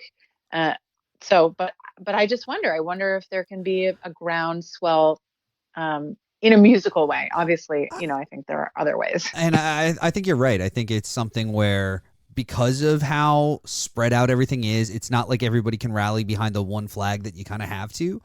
But at the same time, there hasn't been a really big deal rock band, like rock and roll with loud guitars or whatever, in a very long time. Well, maybe that's the reason, though. What she's saying was the chicken or the egg. Now, Greta Van Fleet are on. But Greta Van Fleet aren't the band that everyone's going to rally behind and be like, "This is the greatest rock band going right now." What I think, I believe in today's formulas that we have going on. I agree with Tara, but what I do say is that the other two cultural changes, at least that and we're talking North America. I'm being I'm generalizing a lot here. I mean, there's all kinds of musical movements all over the planet that have happened and affected cultures and governments and everything. I'm just saying here, in the American, Canadian top 40, whatever you want to call it, whatever's popular. But the other two times, no one saw what was coming, right? And no one saw things, for example, like the internet. There's going to be something come along that might, call for change, or right now, political divide, maybe something like that will just bring us to the point, and I'm not saying one kind of music will dominate. I just mean, the way fads go. No, totally. Maybe this generation's Bruce Springsteen comes along and writes about things that are so deep, and we've been rapping and R&B-ing for so long, and I'm not. I love rap too, by the way. I'm not. Just mean right now, most of it would be hip hop kind of, driven, where it was rock and roll in the past. And that one's not better than the other. I do think now. Again, it's Tara's interview, for fuck's sake. But I like the conversation. It's great. I will finish by saying it's not a particular kind of music that I'm upset with now. It's almost that it's more of a business, and everybody's got a formula. And I'll almost like the Buggles said years prophetically, almost immediately happened. But we're seeing now more than ever is video killed a radio star kind of thing. Not to say that. You can't have both, but I think we're at the point where I really think a lot of the times reading stories, literally some record exec walks into it. Now, this there's going to be a question come of this. I just thought of it. Okay. And it's For me or Tara? It's for Tara. Okay. It has to do with a lot of her lyrics. But I think a lot of record execs will walk into a place, and maybe I'm wrong, but to see I don't know, Britney Spears, maybe I'm dating myself a little there, but that sort of thing, you look pretty now. Here's a song. Can you sing it? And maybe for the girls, maybe objectified, maybe. For guys, same sort of thing. People are becoming famous now off a 5-minute YouTube clip and maybe never played an instrument. That the song of the summer, the country kind of rap. I forget. The Old Town Road? Old Town Road. Old Right? Town Road. Not necessarily everything bad, but you don't want all that. You want some, stuff that is created in a garage once in a while. Or whatever. But my question, actually thinking of, the whole idea of, some CEO of fucking record company objectifying women. And again, we didn't really hit on the women yet, but what I'm saying is that one of Tara's songs is American Dream Girl. At least you co-wrote that. I'm not sure if you wrote all of it, but it's certainly... I wrote it. You wrote it. So, for example, here's some lyrics. Hey, Mr. Music, my name's not Honey. And don't call me dear, my eyes are up here. Okay, it goes on and on. Then, years later, you come up with Just Look Pretty and Sing on your solo album. The American Dream Girl was on both, but I believe that was on a Joydrop album first. Yeah. But, right? I'm not your American dream. I won't be silenced. Are you speaking to that?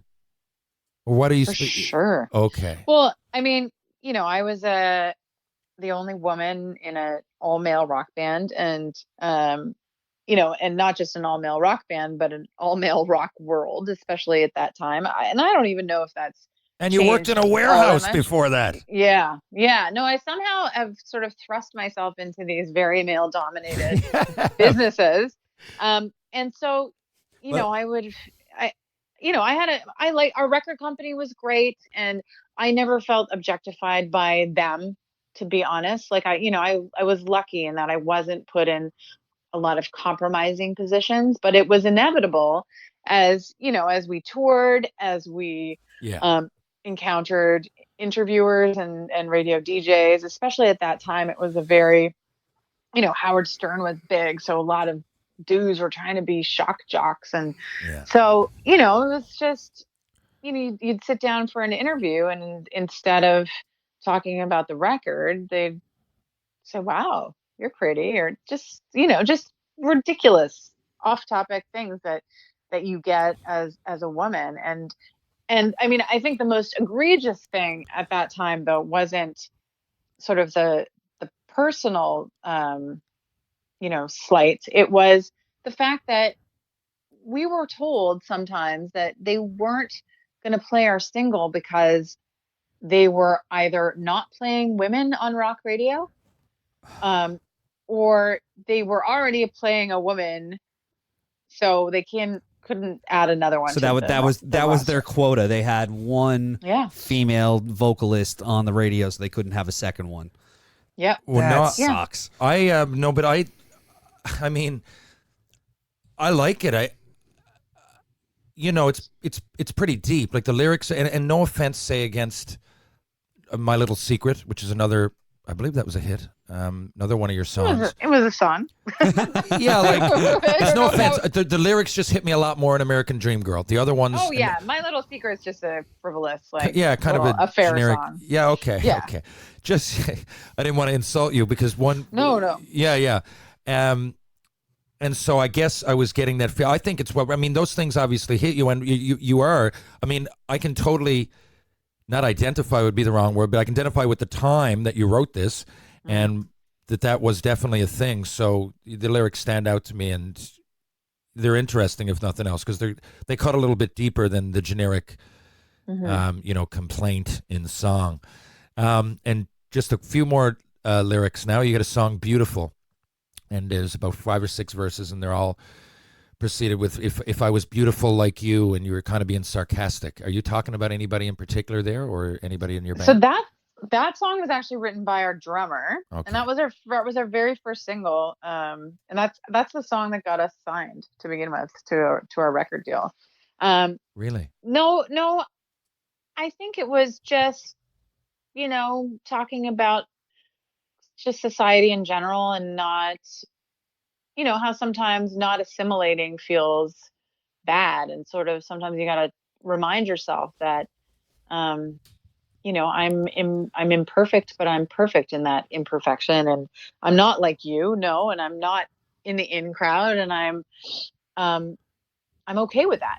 So I think it's really, and that song resonated, and still does, I think, really deeply with a lot of people.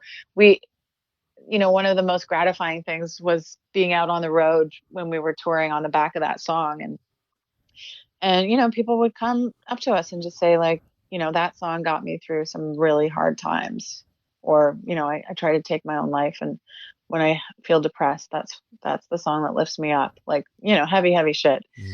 So really, yeah, proud of our drummer Tony Rabelau. He's a really gifted songwriter. Now, the name of the album was Metasexual.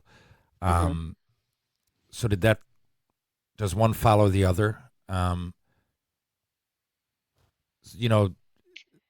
guess, your drummer, what's his name again? Tony. I guess he wrote it. So that would be he wrote that song, yeah.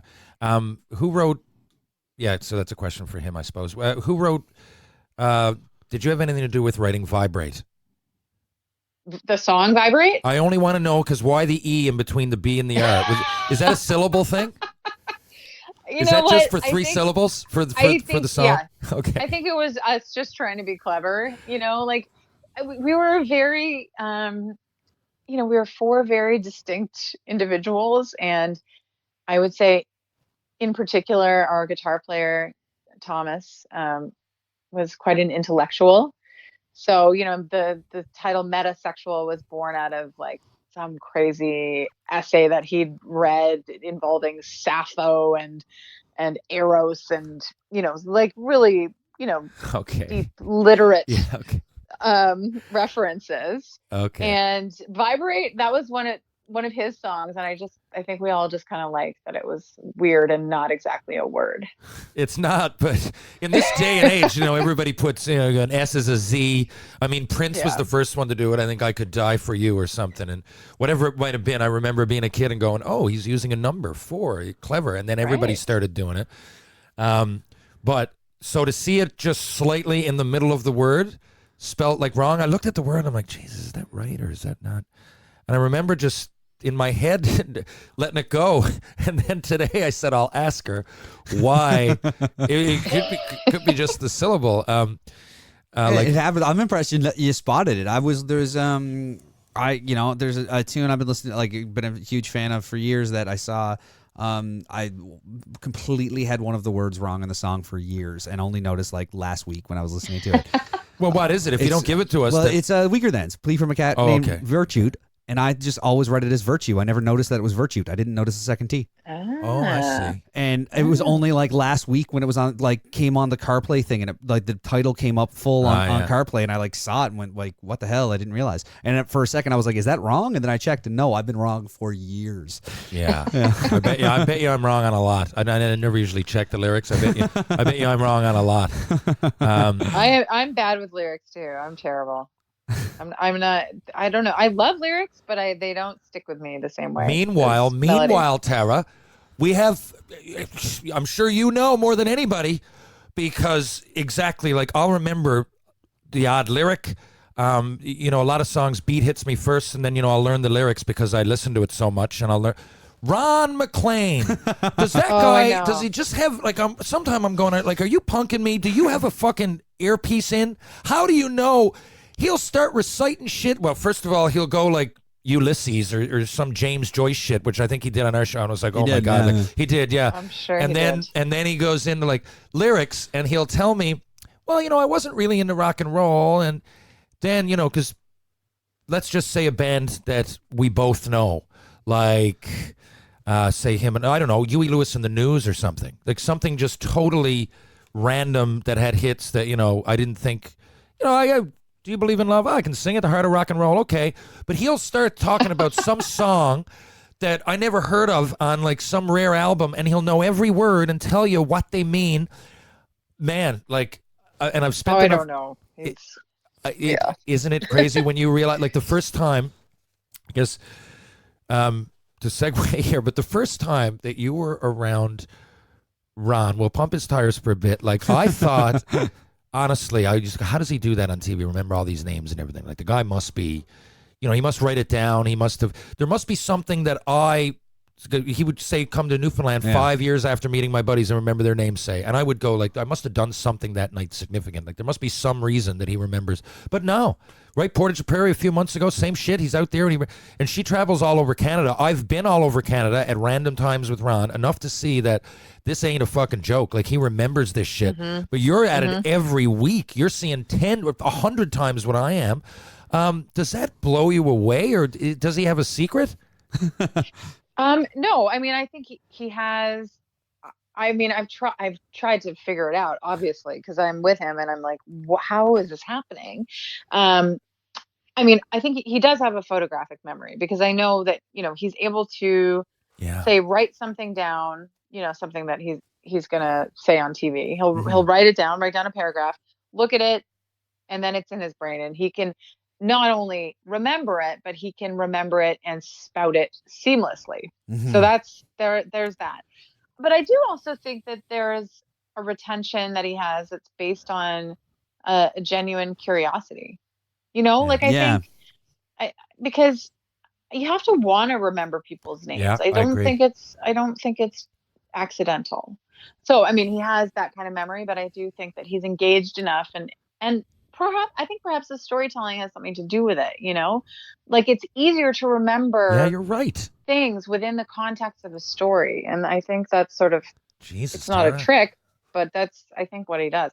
You know what? That just occurred to me now. I know. It just occurred to me now. I'm just glad like, we talked about it, because, it's people often ask me, man, and I don't know what to say, but that, and who generally he's a smart guy, but that's something to do with it, though. Within the context of a story, you're right. You'll remember a little bit. And the thing about Ron too, he can do it hungover. He can remember that. If I'm at all one bit, if I have 3 beer, let's say, I just the next day just have a little bit of an uncomfortable head. I won't remember shit. But Ron, not only can he do it hungover, but I think sometimes he feels like he's better a little bit. Just that part where he's just off enough that it makes him pay a little bit closer attention to what he's saying, like that kind of. Maybe just like a little bit of a filter is gone or something. I don't know. But how intimidating is that coming from? Obviously you trained at through arts and music and acting and all these things. But I mean, when you start with hometown hockey. And you're working with Ron. I mean, you're coming off Breakfast Television, where you had been for 5 years. Is that? Yeah. And then you're sharing this with Ron, and you're going around the country with him, telling the stories of people in small towns, which is kind of Ron's thing. So was like, what was the level of intimidation like coming into that world and kind of having to kind of, and also you're the one that's generally on the ground meeting with people throughout the week and all this kind of stuff. So right. So what was that like coming into it?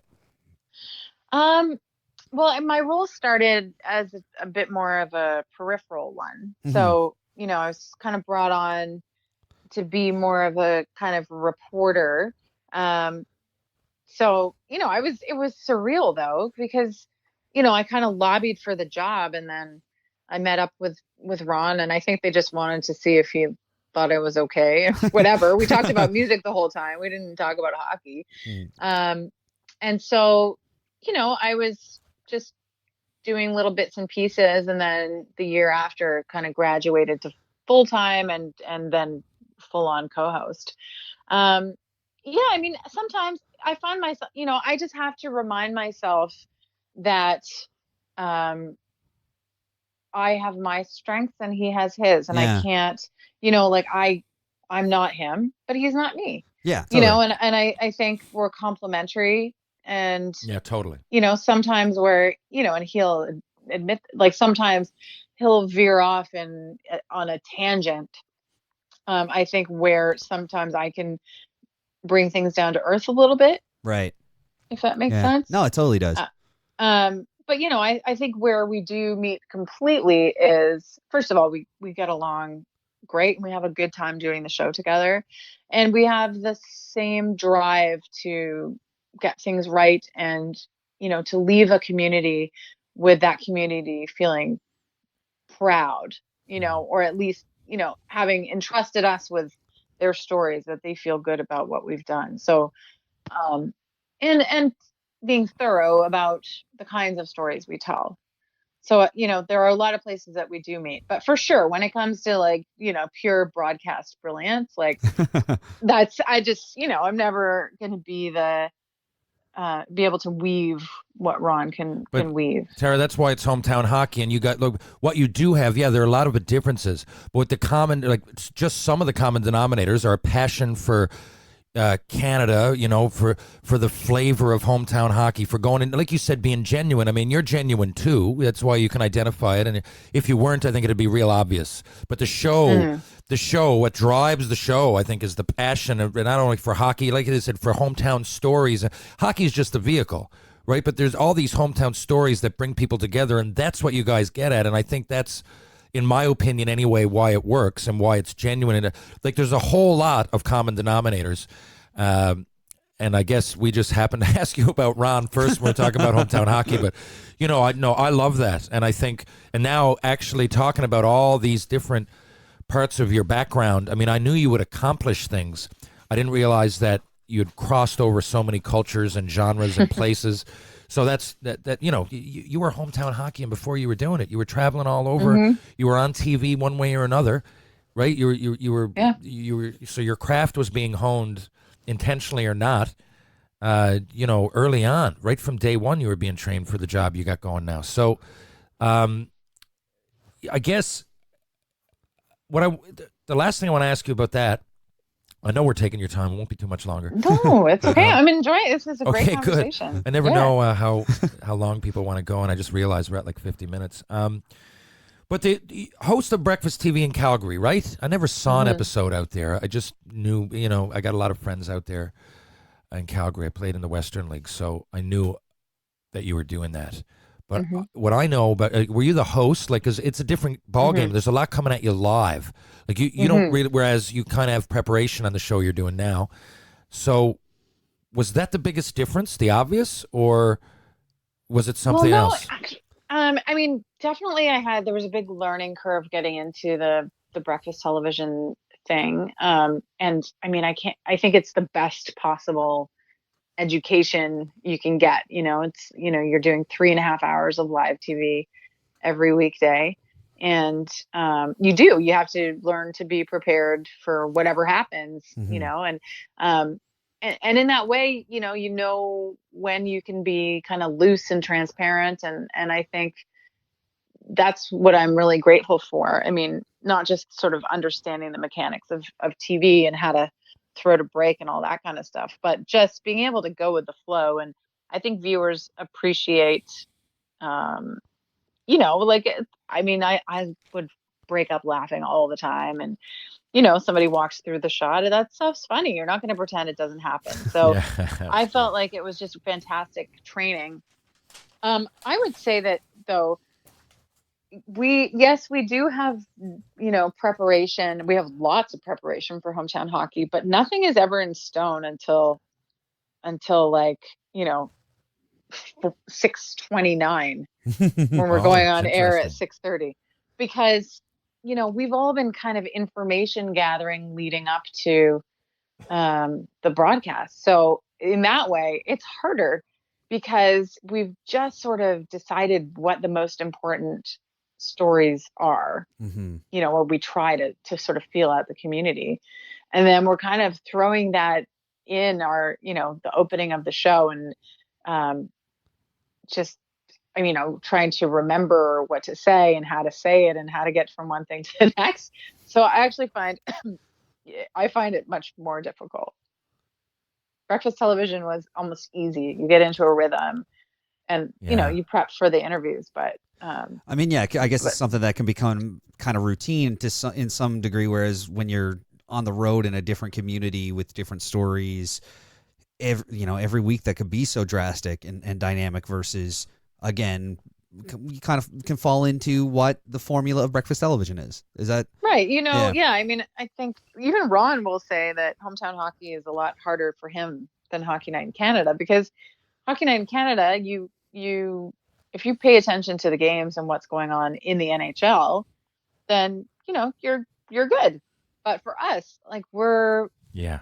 we're learning something entirely new every week and then trying to tell Canada about it. Yeah. So that's that's In the so midst of that's like where a general biography of Yeah. the town. Yeah. Oh, right. yeah. So that's and that's Ron's strength, and I'm and that's why it's good that I'm on the ground for a few days in advance, because I need to be. I'm catching up. He's been everywhere and knows everybody. And I'm just getting my bearings. Have you had it happen yet where you're on the ground for the few days in advance and you're collecting stories and you're going around and you're meeting people in the community and you have all this prepared and you're ready and you've got something you're really happy with, and then you take it to Ron to let him know what's up, and he's like, oh yeah, so and so, their uncle was this guy that played for here and did this and did how often does that happen where Ron just completely blindsides you with knowing all the stuff about every single person in that town? All the time. All the time. Yeah. Yeah, no, it's nice when I can tell him something he doesn't already know, but he usually knows everything. I got a question. So I don't know if I straight up asked whether you consider yourself, a TV personality, an actress, or a singer. Now, I think those things would probably be different no matter what time you're looking at, but I know in the late 90s, I think it was, did you not shave your head for a role? And if you did that, you would have had to been thinking actress first. You don't do that for shits and giggles, do you? No. That was actually, I was in university, so it was in the mid 90s, and yeah, I played a kid with cancer, and it just didn't feel authentic to have hair. Wow. So Ballsy move. yeah, so I did that. And that was, I guess, before the time in Montreal, which ended up morphing into music. And I'm assuming at any of those times, you just considered yourself an artist. You were singing, you were acting, you were doing whatever. Were you focused Yeah. on one or the other? Yeah, I mean, music has been the underlying theme Okay, I for thought me, so. and my underlying love. But I guess it's all storytelling, in one way or the other. But music is the one, when I'm 80, I'm not going to be, going out and collecting hockey stories. I will be singing still, like that's the thing I think that's going to carry Good. me through. Great answer. I know that Indigenous communities have had an impact Hmm. on your life. And I Mhm. know that I've never thought of this in any way, but on the Canada 150 celebrations, weren't you either in or around an Indigenous community? Didn't you? I remember you saying this, or I read it somewhere. And I just get Mhm. down to, I don't know the story there, but I know they hit home to you a little bit. Do you want to Mhm. comment on that? Yeah. I think we have been woefully undereducated. I agree. And the last residential school closed in 1986. I can't And believe that. when I know. That's Yeah. amazing. And so, we are in junior high school. Meanwhile, there are kids who've been taken from their parents and are forced into this, mandatory um, assimilative education. And so, I obviously you learn bits and pieces, and I've always found it to be deeply upsetting. I've always felt like it's, Canada's biggest terrible, terrible secret. Yeah. And so you hear about places that don't have clean water, and you hear these things, and you feel helpless. And I think for me, having the opportunity to cross the country with this show in particular, and it was Canada 150. All these celebrations are happening, celebrating um, Confederation, and I just was sort of looking around me and going like, but wait a minute, like that's all well and good, but like there've been people here for tens of thousands of years, and um, and of course, most of the First Nations are incredibly gracious about trying to explain their history while acknowledging Canada's history. But so I think it just has become a mission for Ron and myself to make sure that these conversations are held in on a national platform. And so, we've been passionate about integrating that into hometown hockey. And last year had the opportunity to be hosted by a First Nation. We were at Enoch Cree Nation, which is just outside of Edmonton. And that was really powerful. We also did a simulcast of the NHL game with APTN, and it was the first time that they had broadcast an NHL game in the Plains Cree language. So watching these gentlemen, some of whom one of whom was a residential school survivor himself, Chief Wilton Littlechild, who's the Treaty 6 Grand Chief, and watching them watch the game and listening to the call in Cree was like, I'll never forget. Never. That's powerful. And you guys are you're on March 1st, you're with a First Nation community, I believe. Yeah, in Manitoba. Right. Peguis First Nation, yeah. Peguis. I wasn't 100% on how to say it, so that's why I didn't.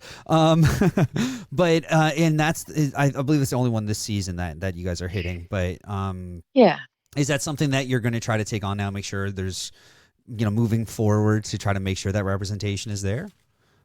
As much as we can, yes. And one thing that we've been doing for the last couple of seasons is we do a land acknowledgement at the beginning of every broadcast. So that's great. It struck me that it was like becoming commonplace. They do it at my kids' school every morning. So they do it all across the school boards. They do it, at the Toronto International Film Festival, the Just for Laughs Festival. Before every show, they do a First Nations land acknowledgement, and we just thought, well, why are we not doing that? So that's part of every show, and yeah, for sure, we try to unearth Indigenous content when we can. That's fantastic. That is fantastic. Mike, do you have anything else for Tara? I was just curious, with looking at the schedule of what you guys have coming up, you both have hometown shows as part of hometown hockey this year. You're hitting both Halifax and Red Deer, and obviously Peguis and a few other spots. What is, not to single anybody out, is there anywhere in particular that you guys are hitting this season that you haven't been that you're looking forward to? Well, Peguis First Nation for sure. And I've never been to Dauphin, Manitoba, so that's, I think, going to be really interesting. Shout out Brad Church. The home of Barry Trotz, too. Is it? I didn't realize that. Yeah. And Scotty McCallum there. Scotty McCallum and Brad Church. I would be remiss if I did not mention their names. Dauphin, go ahead. Keep going. I cut you off. Yeah. Oh, no, that's okay. I've never been to Prince Rupert, so that's a stop for us as well. We're in Campbell River.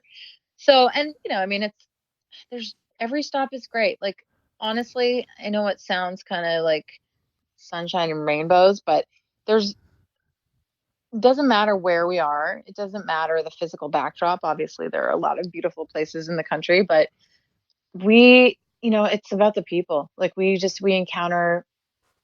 so blessed to be welcomed into these communities in the way that we are. And, people tell us their stories. They just spill out of them, and it's just so. We're so humbled by it. So it's all going to be great.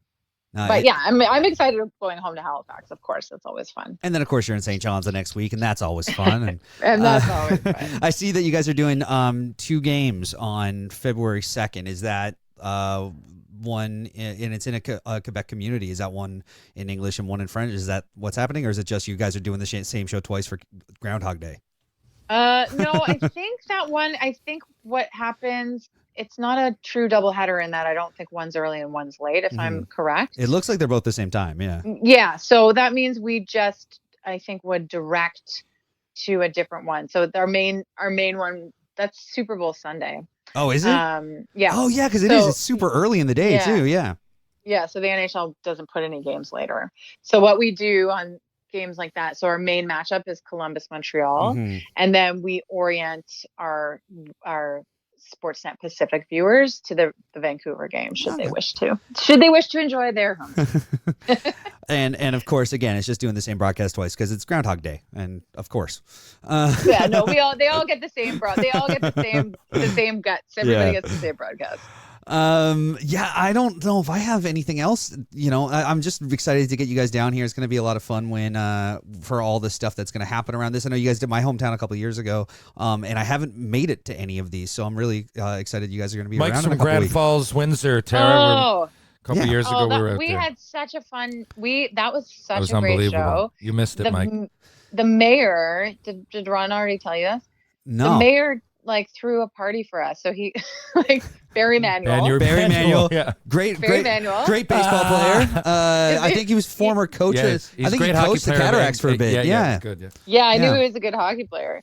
And so he rented shuttle buses and took us out to, I don't know what it was, a country club or something. And had the food. golf course. It was the The golf golf course. course is just out of town. Yeah, That's where it was. And there was food and music, and it was all at 11 o'clock or 11:30 at night because that's when we're off the air. Yeah, maybe even later. So anyway, we had a really nice time there. Oh, that's fantastic. The only one question left is the obvious one. Tara, does thought require language? Whoa. No. Okay. No, but Fair enough. It informs thought, that's for sure. Okay, listen, really appreciate having you on. That was great, you guys. Thanks Oh, so much. This is quality conversation. Really great. Well, I'm glad you think so. Well, yeah, we're excited to have you on, honestly, and in our opinion, it's been too long. But we'll see you here. I'm excited. When you guys are here, just if you need anything, whatever, I'll just send you a message off the air or whatever after this, thanking you. And if you need anything while you're here, but at the very least, we'll meet you guys for a beer or a coffee or whatever you're into, and see you in a couple weeks. That sounds awesome. All Thanks, right. boys. Thanks you again. Okay. Penny ciao. Posh, maternity wear reimagined, breaking the barriers of style, fit, and comfort that often leave mothers-to-be uninspired in their new wardrobe. Penny Posh's designs have reinvented a clothing category often seen as disposable, temporary, and unattractive. Well, not with Penny Posh. Check it out, a continuous fit maternity collection from bump to bundle and beyond. You can check them out on Twitter at Penny_Posh, on Instagram at PennyPosh_maternity, and of course on their website, www.pennyposhdesigns.com. Penny Posh Designs, maternity wear reimagined. Huge thanks to Tara for coming by. It's Mike, and I'm actually joined by Chuck this time. There was a bit of a trade-off. There was a baton passed that no one caught because it was a 45-minute break between the two of the boys being here. But we got Chuck, who hasn't been around for a while. It feels like it's been forever. No, the room has even changed. You've done a major reno down here since I've been I back. swapped the table. I like this. It feels like it's more of a round table because it is a round It's table. a round It's a table total for circle. one. It's nice. But yeah, it was just the other one was dipped down a little bit, and Yeah. it was starting to warp. It was just like a weird plastic folding table, but I got that one. Now, so. Okay, yeah. You So, never really saw much table. This under is it. this is an old. This used to be our kitchen table, up, and then we stopped using it. So I tell you, a hell of a table to play a game of 500s on. there you go.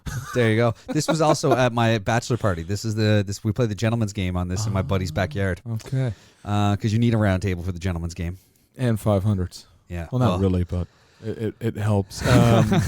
So Chuck, you weren't around when for the first part of the show, so you don't know what me and TR said. No, we're going to do a little guessing game. We're going to do a little here. guessing game. Okay, first up. Oh, I'm jumping in already. I'm cutting you off. I'm rusty. You weren't here, so you don't get to pick the topics that we talked Before about we when start- you weren't here. Before we even start, going back to the last episode, I saw TR. The last episode you were actually here for? No, 'Cause I don't know the when one, that the was. One, the one that I meant. I was here for. Okay. I only missed one in this interview. I was up in Lab West for a little while, and I missed the Jeremy Charles interview because of it. Yeah. But I saw TR's story where he pans over, and I was like, oh, geez, they've really upgraded to a more put together looking me. Like if you were to cast me in some sort of movie, it's like, he's a little rough looking. Let's get the more put together, easily accessible, less Moses-like looking bearded fella and put him in the chair. It was just really funny to see. So there we go. Shout out to JC for sitting in my seat. Yeah, there you go. He kept it warm for you. Yeah. But actually, were you here for the seats are new too because there's folding chairs now. Yeah. Okay, I did sure if you were here for get. This is a new. It's just I decided I wanted my office to be slightly more accessible for the rest of the hours in the week that weren't the 3 hours you guys are here. Anyway, so yeah, we talked about Lucic. Okay, so I'm gonna guess. Yeah. Now, me and Tierra were talking about this on Twitter, and Twitter is the worst place to try to explain I hockey. distinctly said to him at one point, and he called me out by saying that is possibly one of the most succinct ways to put it. Twitter is not the medium for discourse. Okay, so I'm gonna guess that Tierra and his take was that absolutely. Yes, Lucic was in the right. You got to stand up for your teammate, especially game one on a new team. You got to stand up for your teammate like that. Well, the argument was that's why Milan Lucic is on the Calgary That's Flames. what he's there for. Absolutely. That's exactly I what his agree. job was. And when you had a guy who ran a teammate, Yeah. it is Milan Lucic's job Yep. to go in and be like, buddy, don't be at it. 100% agree on that. Yep. Me and TR, 100%. So Yep. if we had a bing sound effect Yeah. and a green check mark. I don't have it anymore. I know, I'm occasionally you joking. ask for the sound effects in advance, and I'm able to load them up. So two, the second thing that I tried to articulate on Twitter, and there was what's his name? The guy with a Tampa Bay Lightning. Tampa Bay Lightning avatar, Kiefer, I think his name was. And if Okay. it's not Kiefer, I'm sorry, but him and I were chatting about it, and I think he thought I was saying no, Lucic isn't supposed to jump in. No, absolutely, Lucic 100% jumps in. This is what I didn't like. Lucic left his gloves on, and I didn't. But we talked about this. We talked about this as well. And Yeah. here's where I'm cutting you So off. let me- okay, you're gonna cut me off? When do you want him in this scenario to take his gloves off? See, I think, and it's not on Lucic, I think he left his gloves on for a reason, it being that he didn't want to get tagged for the 2, 5, and 10. Because so in my opinion, look, you got to answer the bell if you're, Zaradov, is that how you say it? Zaradov? We went through this earlier. Yeah. I got it. I had it. I've lost Okay, it again. if you're Zaradov, one, it's a cheat, and there were a bunch of people online saying, "Oh, it wasn't that bad," but he turned his stick, got up there and clubbed him as he was a low, late-ish. I won't say late, but it was a low head point target, head hunting hit where he got a stick involved. So yes, absolutely, you got to answer the bell. I understand why maybe Lucic was like, okay, I'm not tossing my gloves down right away. Unfortunately, not even much longer than 15, 22, 25 years ago, those gloves would come off, and Zaradov essentially has to say, well, fuck, here we go. Here we go. I've got to do, like, the gloves are off, and he's skating towards me. Here we go.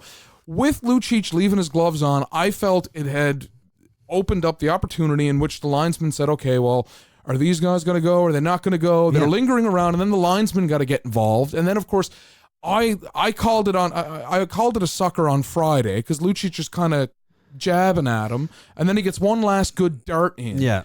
I feel none of that, and that makes, I'll be honest, in my eyes, that makes Lucic look like the bad guy here, big time. He's not. I think and what he was doing, in my opinion, I think he was like, well, Jesus, if I immediately fucking throw this down and take 10 strides toward him, 2, 5, 10, probably a little bit extra. Yeah. Probably a little bit extra. Definitely the 2, 5, and 10. And that's one of the things we talked about was that, like, if Lucic, as soon as that happens, if Lucic drops his gloves and goes charging in, guns blazing, 2, 5, and 10, probably. Not even the penalties involved, but the optics of it. Yeah. Then he looks like a bull seeing red just charging in. Whereas you get in there, you have your gloves on, you're going, you're trying to see if this guy's going to go, and this guy's a piece of shit who's not going. This guy's a piece of shit. Where I'm, No. He already fought Lucic. He fought Lucic last season. They already fought. He didn't fight for running that guy into the boards just then. I think if the gloves And it came doesn't- off. Listen, it's not a question of, I fought Lucic last year, so I don't have to fight him again. It doesn't have to do with, like, ticking off your dance card. No. It has to do with the repercussions for doing something stupid and dangerous. I think- and that's why Lucic charged in at him. It wasn't because oh, I haven't had a chance to fight this guy since last year. It was, oh, he was a dummy who just did something stupid to my teammate, and now it's my job to go in and tell him not to fucking do it anymore. Yeah, that's why. yes. And so that's why he got in there, and he gave him a couple shots, and he's saying, "Are you going to go? Are you going to go?" And he wasn't, so he got the extra jab in and went on about his business. That's why I think Lucic is completely in the right here. Don't even give him the choice. Don't even give him the choice to, are you going to go? And honestly, worst case, the gloves are off. What do you mean? Don't give him the choice. Are you going to go? Go in and fucking grab him immediately. Take the gloves off. Go in, grab him immediately, and just wrestle him down. If he doesn't go, it looks the same thing. I honestly think. I think the reason that Lucic, a very naive point of view in terms of how you think the media and everything else would handle Lucic if he went in, threw off his gloves, and just started dummying this guy. I don't know. He's got to get in there and get in and rough up with him and try to get him to go. I always hated, and this is just me, I've always hated guys that take that last dart with a glove on. I can tell you 3 guys on the top of my head. I'd rather take a dart with a glove on than one without. I just don't like the way it looks. It always bugged me, but and it's not even. You've never taken it. Would you like a padded hockey glove or a bare knuckle? What would you rather have hit you in the face? It depends on how hard it's thrown at me. God. Anyway, I honestly, to me, like, one, it goes back to I just honestly think that, like, look, you've got to, if you're Milan Lucic in this scenario, you have to get in there. You have to do exactly what he did. I think it was basically textbook in what his job to do in that scenario was. And unless that guy, and if that guy drops the gloves, then they go. If he doesn't, you give him an extra couple shots and say, I'm going to fucking get you next time. Yeah, and that's the next time. I don't know. They'll fight before the year's out. They'll fight the next game, and all this is moved. I just don't like, personal preference for me. I always thought it looked actually cheap. They won't, because what's his name, like, Zadarov or whatever is gonna, there'll be something happen, and one of them will get sat and will miss the next game. No, I actually think he will. It goes back to like that Paul Byron one, where Paul Byron took a run at a guy in Florida last year, and then opening face-off the next Florida game, it was like, okay, yeah, I'm going to do this. I think Zaradov probably will. Byron is the other guy, because we were also talking about can I get back to what I was going to? Yeah. So essentially, the reason I've been waiting around for you up, all night. I suppose I'll let you talk. The reason I get fired up is to me, it always just looks like hockey is the one game where it's the one major sport in North America where, you are allowed in paper to drop your gloves and go at it and all that stuff. It always bugged me when I saw a guy just darting a guy with a gloved fist. I can think of a couple offhand. A dude in Florida did it last season, and it kind of bugged me. Jordan Stahl was a real bad one. He knocked I think it was one of the Jackmans on St. Louis out cold junk. And it always just, and of course there's the biggest one, but that was beyond, the glove wasn't the worst thing that happened. And the one I was thinking about is Bertuzzi, like 22 years ago. But the glove is if he had a glove on, if he didn't have a glove on, that one. I always, to me, it always felt like, Jesus, did you really need to, like, you could have took the glove off? To me, it just felt like, not only am I gonna fucking. That's the thing that, like, you're saying, like, you could have taken the glove off. Why? Because to me, it's like, I'm gonna give you such a big, like, you're gonna give him such a big fucking wallop, and you got, like, if you're probably gonna punch someone less fucking hard when your hand is exposed. No, you're not. I think you will.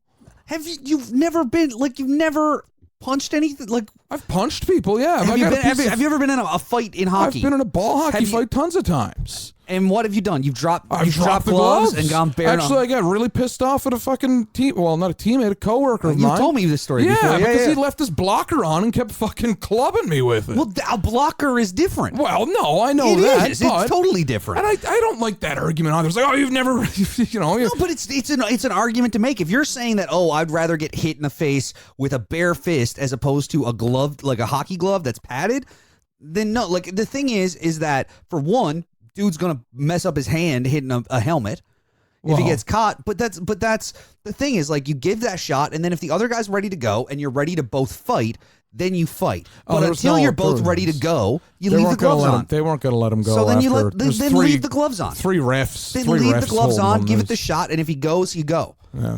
That was it. That shot was to bait him into finally fighting, and he didn't. No, he couldn't possibly. There were like 3 refs hanging off him. I think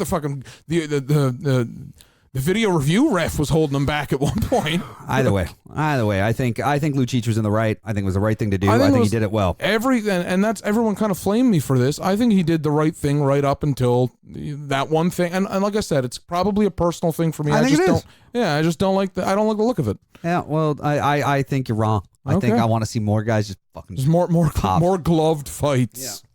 Yeah. The one fight I ever got in hockey, like real fight. See, fuck you. I've been in more fights than you bastard. I've been in. I'm throwing that at me. My 2 fights in hockey were both in Pee Wee. I wasn't on a grown ass man. Was in Pee Wee, and one I didn't know was a fight, and the other one we both had cages on, so we left our gloves on. Oh, okay. Because we were like, we're 12-year-old boys. We're not gonna throw bare fists into a. I will cage. say I have never hit a helmet. That I can't imagine is pleasant. No. The one thing I always remember McDavid fucking dummied his hand on the glass. Was he in junior then, or was he drafted? Remember. My god, that was one, like, because you obviously, I can think of if I am anything to the Edmonton Oilers or the city of Edmonton, you would want the mayor in a hockey fight before Connor McDavid. I think it might have been when he was in junior, but anyway, he held his own and he kind of wrestled with the guy. But I remember he didn't connect with a punch. And if there's anything worse than hitting the helmet, he brings up on the fucking stanchion? Glass. No, like the actual glass. It's better than the stanchion. Sid Crosby got in a fight over the weekend too, or was that on Thursday night? I thought he handled himself pretty well. I wanted to bring that up today because I'm what's the internet culture? Stan is when you're someone who's just like I'm a stan, an undying respect for somebody. I am a self-identified Sidney Crosby stan. It's a super fan. Super, it's named that's after me. the Eminem video. Okay, yeah. It's not necessarily a good thing to be a stan. I am a Sidney Crosby stan, 100%. The Penguins, I think they got rolled in that game, and somebody was in his kitchen, and he was just like, and he was bigger than Sid too. It was Dubois. Yeah, Pierre-Luc Dubois. I thought he held his own pretty well, and this would have been in Saturday night's game. Yeah. Saturday night's game, and Penguins were wearing those horrible jerseys. You know what? We were talking about this. I was at a friend's house who happens to be a huge Penguins fan. You can guess who it was. And we were saying, honestly, they're hideous. They're hideous. Man. I don't think the jerseys are as bad if they're black helmets. I don't know. I think that exact same jersey, they wear black helmets. You don't mind them as much. No, to me, you need the triangle behind the Penguin. The 3 rivers is what the triangle stands for. You need that triangle behind the Penguin. Suppose they put a black triangle there, then maybe we'll talk. But without that, I mean, oh boy, I just thought that pajamas. It's like they're wearing pajamas. I don't know. I like them. I just I think that the helmets are the yellow helmets are a step too far. I guess since we're on this Penguins train, it's worth mentioning that Nick or one of the Bugstads, I think, or is it Grabranson? Some guy, and Evgeny Malkin. I'm burying the lead here by listing the guy who's not Evgeny Malkin, before Evgeny Malkin, are out for an extended period of time already. Yeah. And boy, I read there's a giant story about Malkin's offseason and how displeased he was with his performance last year and all of the work he was putting in, and it just sucks to see him get 3 games in. And he's like, he's out for, I think the quote was like an extended period of time. They asked if it was season threatening. It's like, no, but they wouldn't commit on like the weeks. Yeah, the coach wouldn't commit on like some weeks. So ouch. Yeah. That's it's not good. Like it sucks to read about that. I don't know. What are we in 5 days into the season now? Not even. Yeah, not even. No, five because it would have been Wednesday. All right, how close was I with TR? I think we were lined up with everything besides that last. It was mostly and I know on Friday when that guy was the Twitter guy was getting us both going, I was like, Jesus, he's making it sound like we're both in separate fields here. I just got one little iota that I disagree with. This is one I think we disagree more on. Jack Edwards. So do you know what I'm queuing up here? Is it the Roman Polak thing? Yeah. Okay.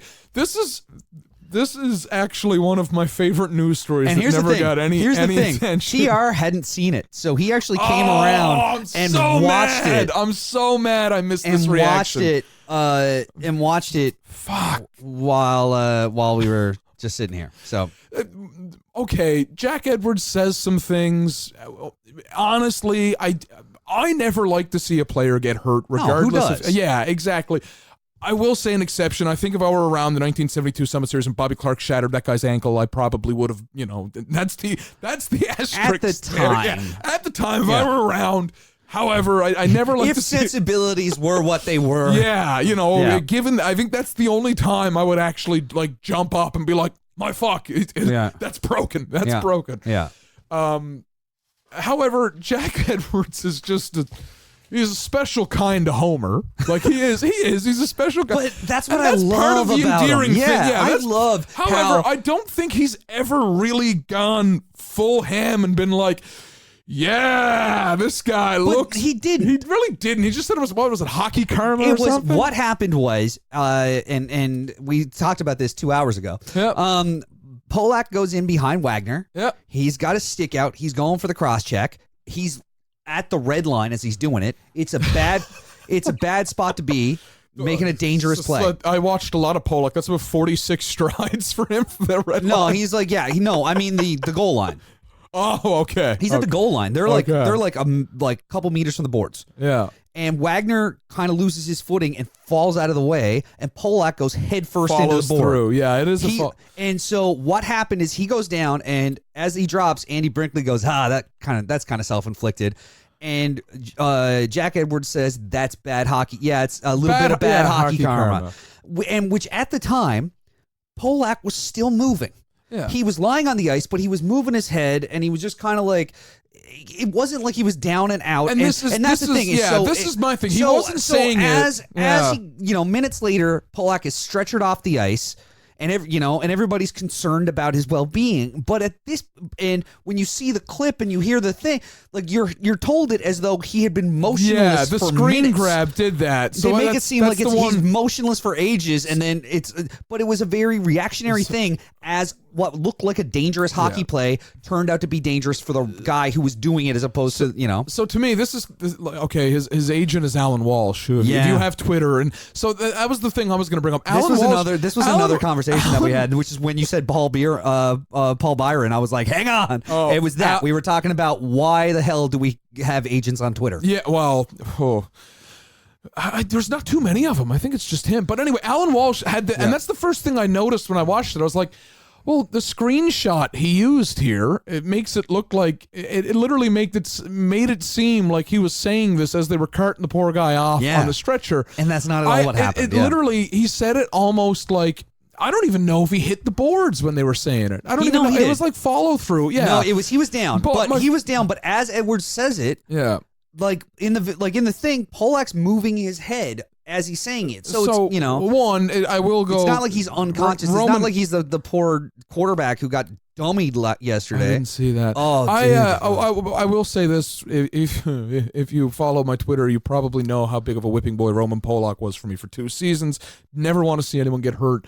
However, if you follow Alan Walsh on Twitter, you definitely got to know this is like, he is not only an agent on Twitter, he's the most like extremely online agent on Twitter who's easily angered. And to me, it was just, I was like, once I saw it, I was like, oh boy, we've got because I've seen Alan Walsh go against Darren Dreger.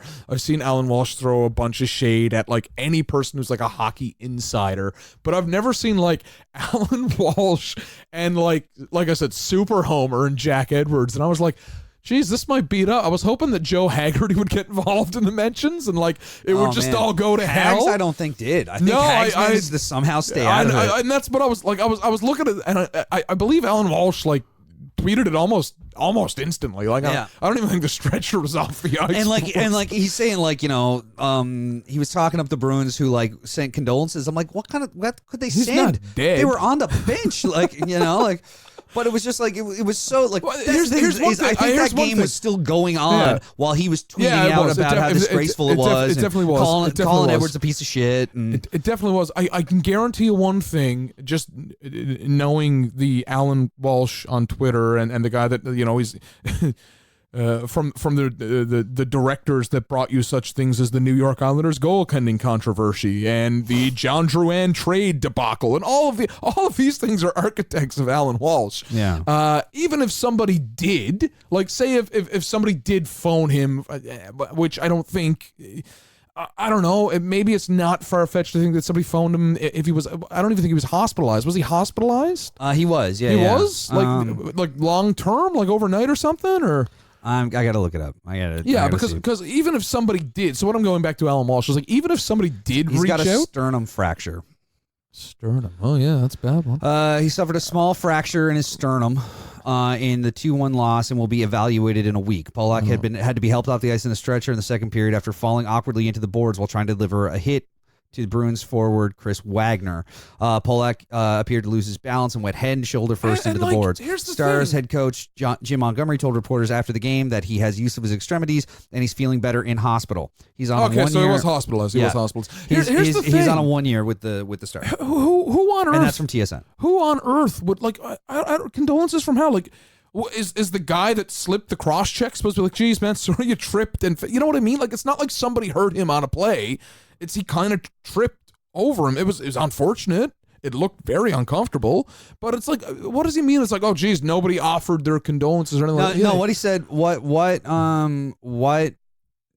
he's like, I have tremendous. This is Alan Walsh's tweet.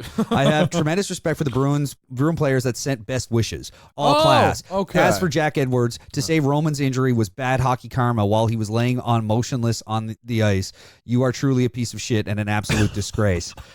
And then Keith Olbermann, I'm just like going through and finding some stuff.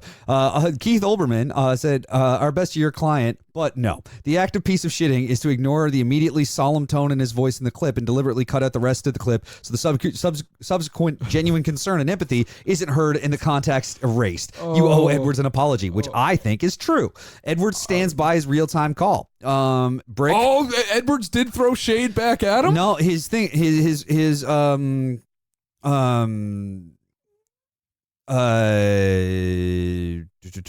it said, I stand by my real-time call.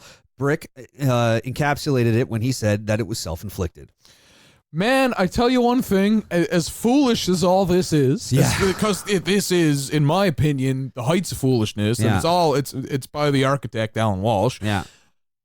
I'm actually interested to know when Dallas and Boston play again, though. Yeah. You know what I mean? Like, but anyhow, I mean, he's Alan Walsh. You know, how much water are you gonna let Alan Walsh carry here? And on the other side, I don't even think that's in the top. It's probably in the top 10, but it's not in the top 5 of shit that you've heard Edwards say.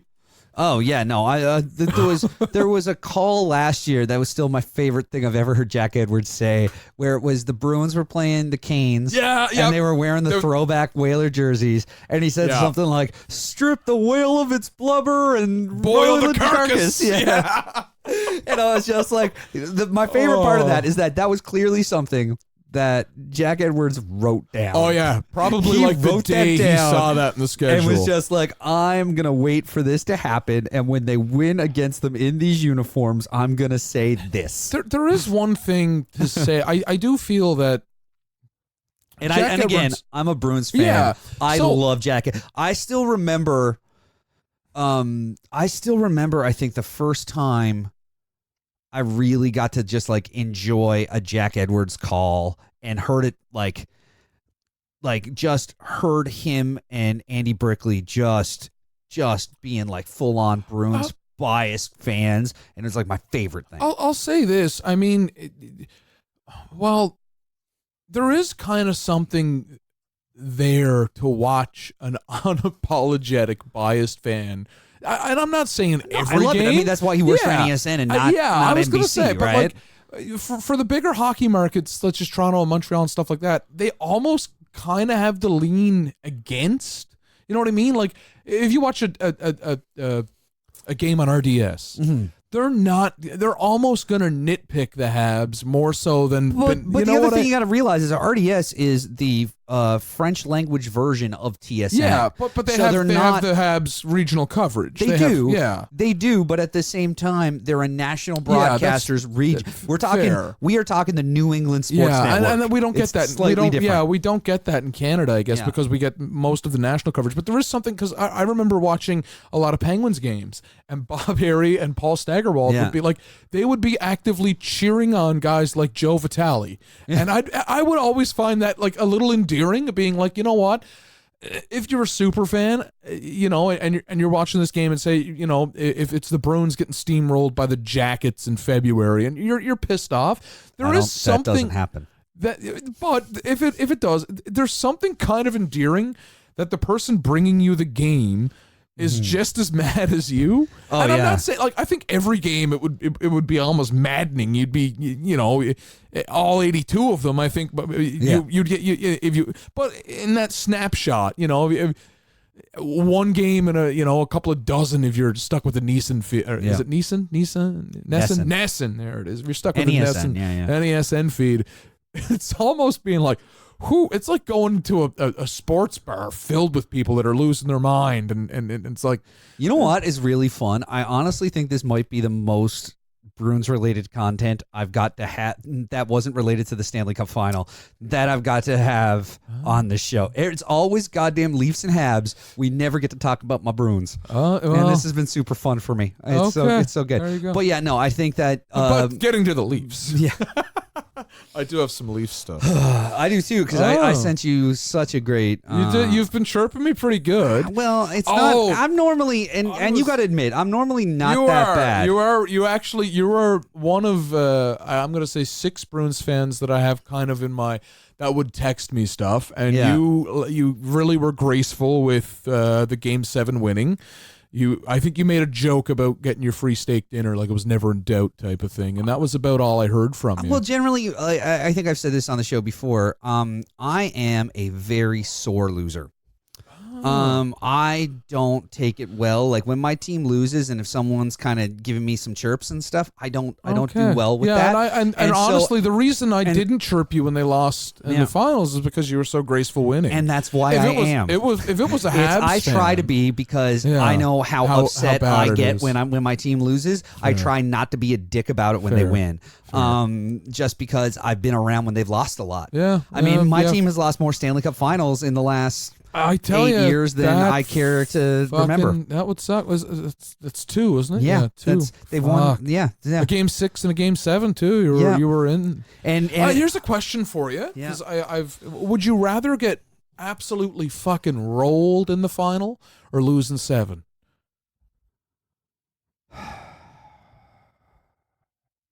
you know what? It's a job. It's a job to say.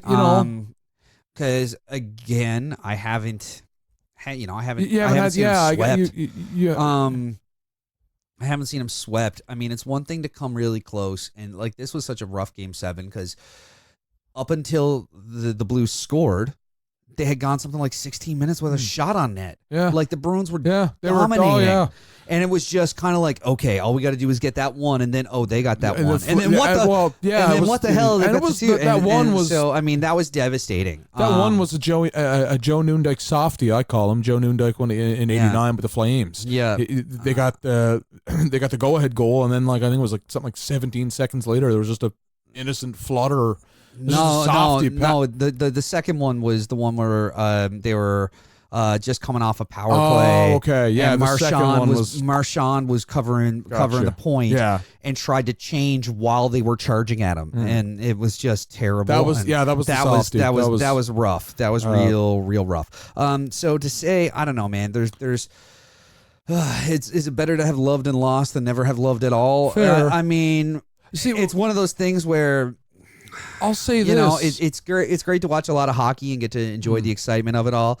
But there's also times where it's just like, oh, they lost in the first round, so now I have my spring.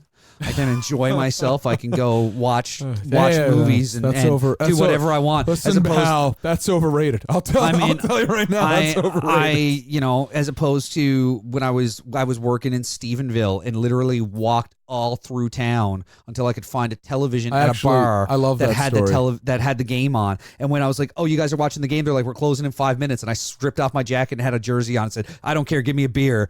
And then just stayed there. She stayed open late. She let me stay open to watch the end of the game. Did you tell that on this? I believe I did. Yeah. I remember hearing it just when you got back and we watched. I still feel. I think I told it when we watched the live stream that game. I still feel bad. Like that's the one thing I'm going to take away from the finals. I still feel bad showing up here in a St. Louis Blues jersey. Yeah, and you should. Yeah, I actually.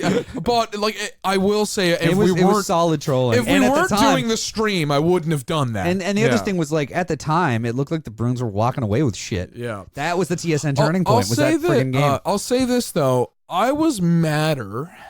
Matter's not a word. I was more upset, more angry last year's loss than this year's loss.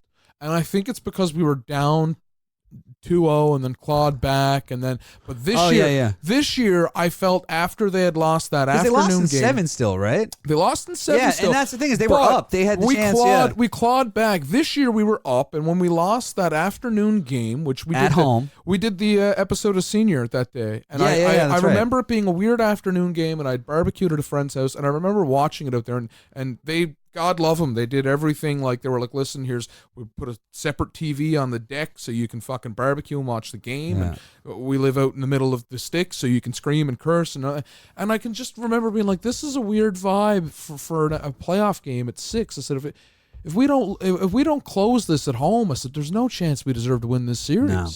And I think that's probably why I was less mad.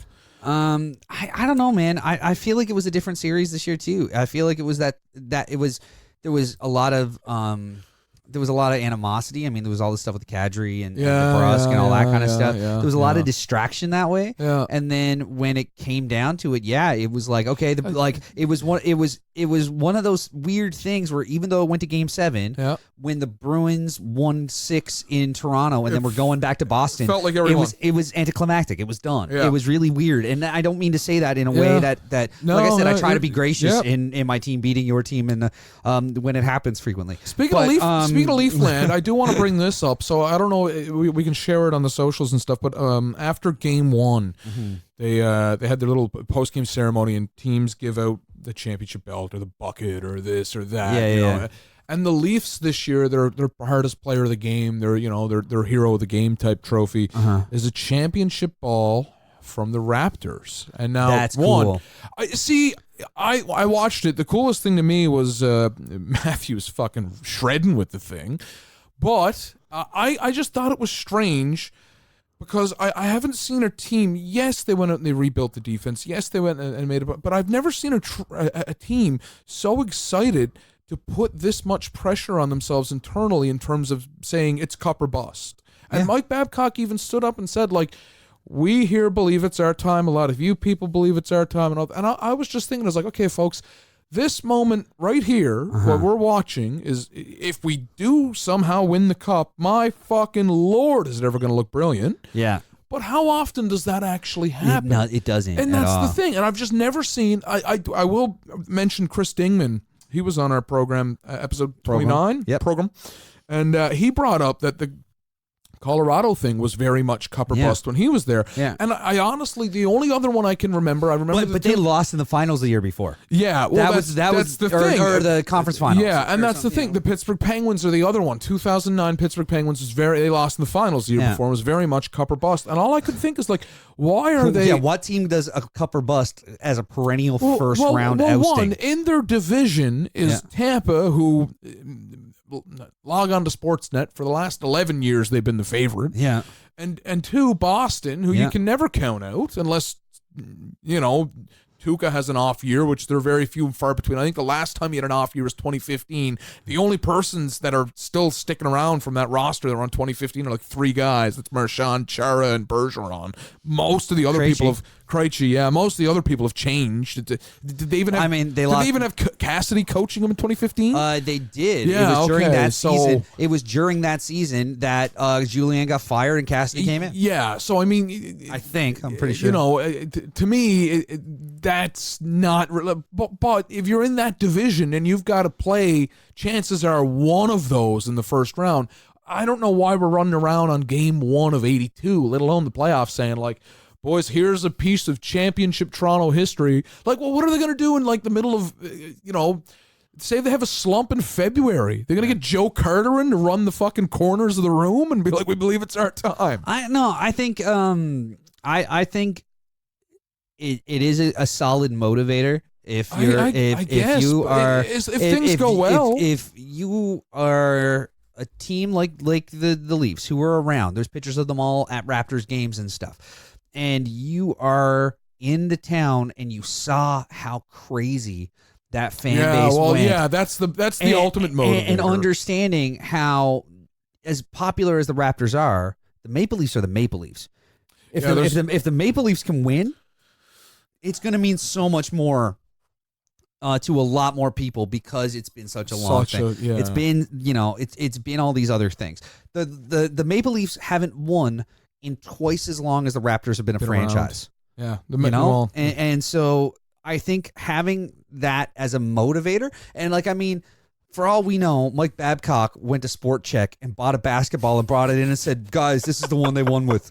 This is it. This is the one right here. This is the one they won with. Congratulations, everybody." To me, I kind of think it really shows the pressure on Babcock himself too. Well, I think it's because Babcock knows as well as anybody that whether or not it's cup or bust for the team, it's cup or bust for him. I think it's. I wouldn't say it's cup or bust for him. I think if they make the finals and lose, he's going to be back.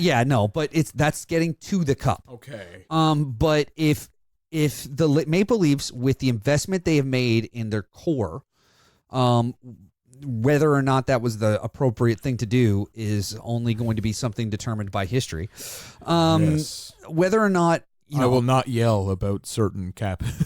The fact of the matter is that if you're spending that much on your young core, then it's cup or bust. Yeah, Mike Babcock is the highest paid coach in the NHL. Right? You see, that doesn't. Yeah, you are. Quenneville might be up there now. But the fact of the matter is that anytime, other than losing in the finals with the Ducks on a Cinderella year, all of Mike Babcock, Randy Carlisle's are eating toast on the bench. But other than the year that he coached the Ducks to the finals and lost in 7?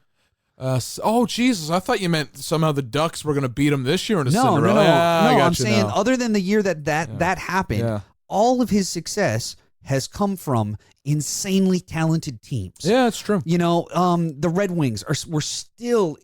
Whether they were in kind of a dynasty renaissance where they had dipped for a couple of years, but they still had a lot of incredible players there. How many cups does Babs have? He's just got the one? He's got the one. Yeah, okay. Yeah. He's just got the one.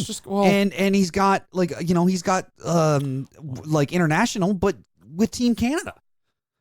So I remember there were a lot of people questioning his choices on Team Canada because he was doing what he's doing now with the Leafs. It's like you had Sidney Crosby playing with there was always a plumber on the Crosby line. Yeah. There was always. One year it was Chris Kunitz, and everybody besides Penguins fans were like, Jesus, really? Chris Kunitz? Yeah, but it worked. But the question is does it work because of him or in spite of him? Is it these things work because he's just got so much talent in front of him?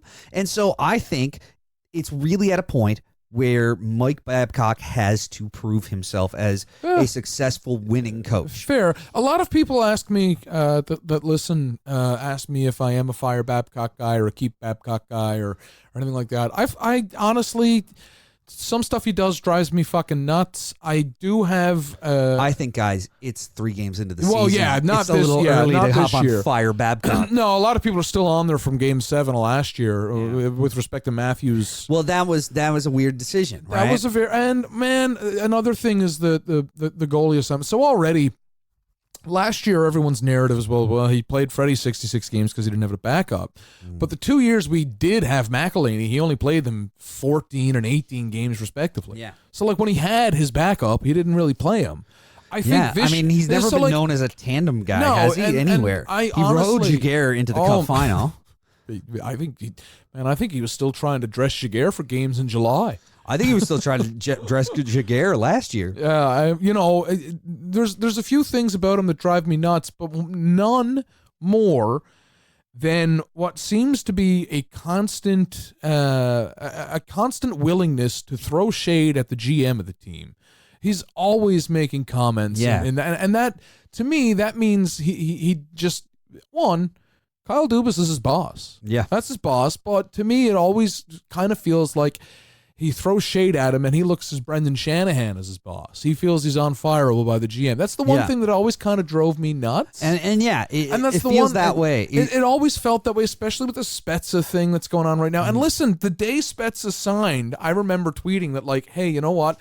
All these people saying he's going to fill in on the second line if someone goes down and all that. I was like, I think you're mistaken. I was like, I got Spezza slotted for about 55 games on this year. He might play 55. That's his ceiling.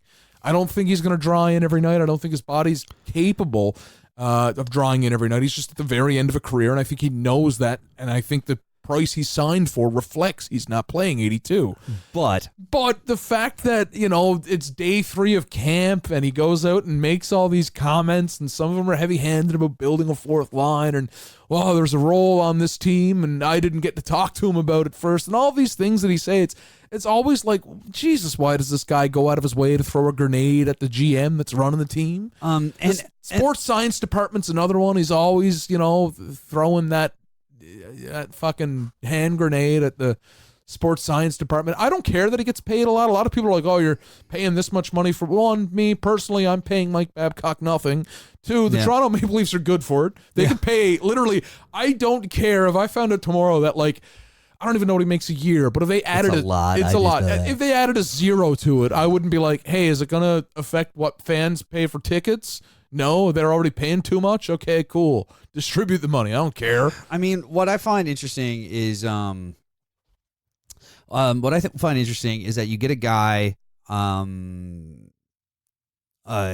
like Mike Commodore, who played for Babcock. There's a lot of those guys too. There's like Mike Commodore is the one that stands out because it's the one that I saw kind of gain the most traction. But it's a lot of guys who used to play for him that chirp the situation, particularly with Spezza, because you got Jason Spezza. Mike Modano was one. Did you? I didn't know about this. I didn't know this. Oh, okay, you finished with Commodore. I got a story about Modano. But it was a case where when Spezza got sat in that first game against Ottawa, he's coming back. He signed this lower deal. It's he's from around that area, I think.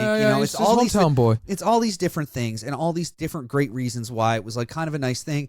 And then he watches that game from the press box. Yeah, it was. I thought it was. It was just kind of like it would have been a big deal for Jason Spezza to be on the ice for that game. Yeah, I thought it was just once again it's Babcock doing something. Like I think it's lobbing a hand grenade. It's just him kind of throwing shade at Dubas and Jason Spezza getting caught in the middle of it, and that's what it feels like to me. Well, also I could be wrong. Well, that's what everyone interpreted like. I thought it was stupid and heavy-handed. What's the point of it? It's like, oh well, we want to get him up to speed on the penalty kill.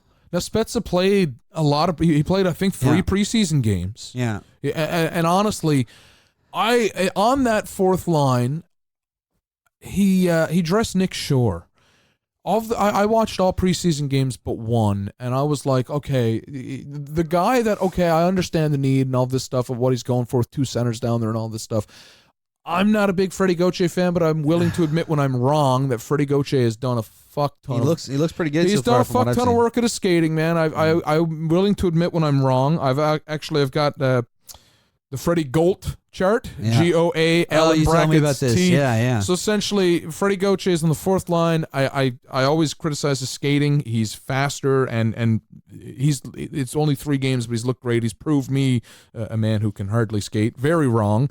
I always just say he doesn't skate like an NHLer. So now I said, well, unless he somehow manages to score 10 goals on the year, he's going to be double wrong. And then sure enough, I tweet that and the fucker scores the first goal of the season.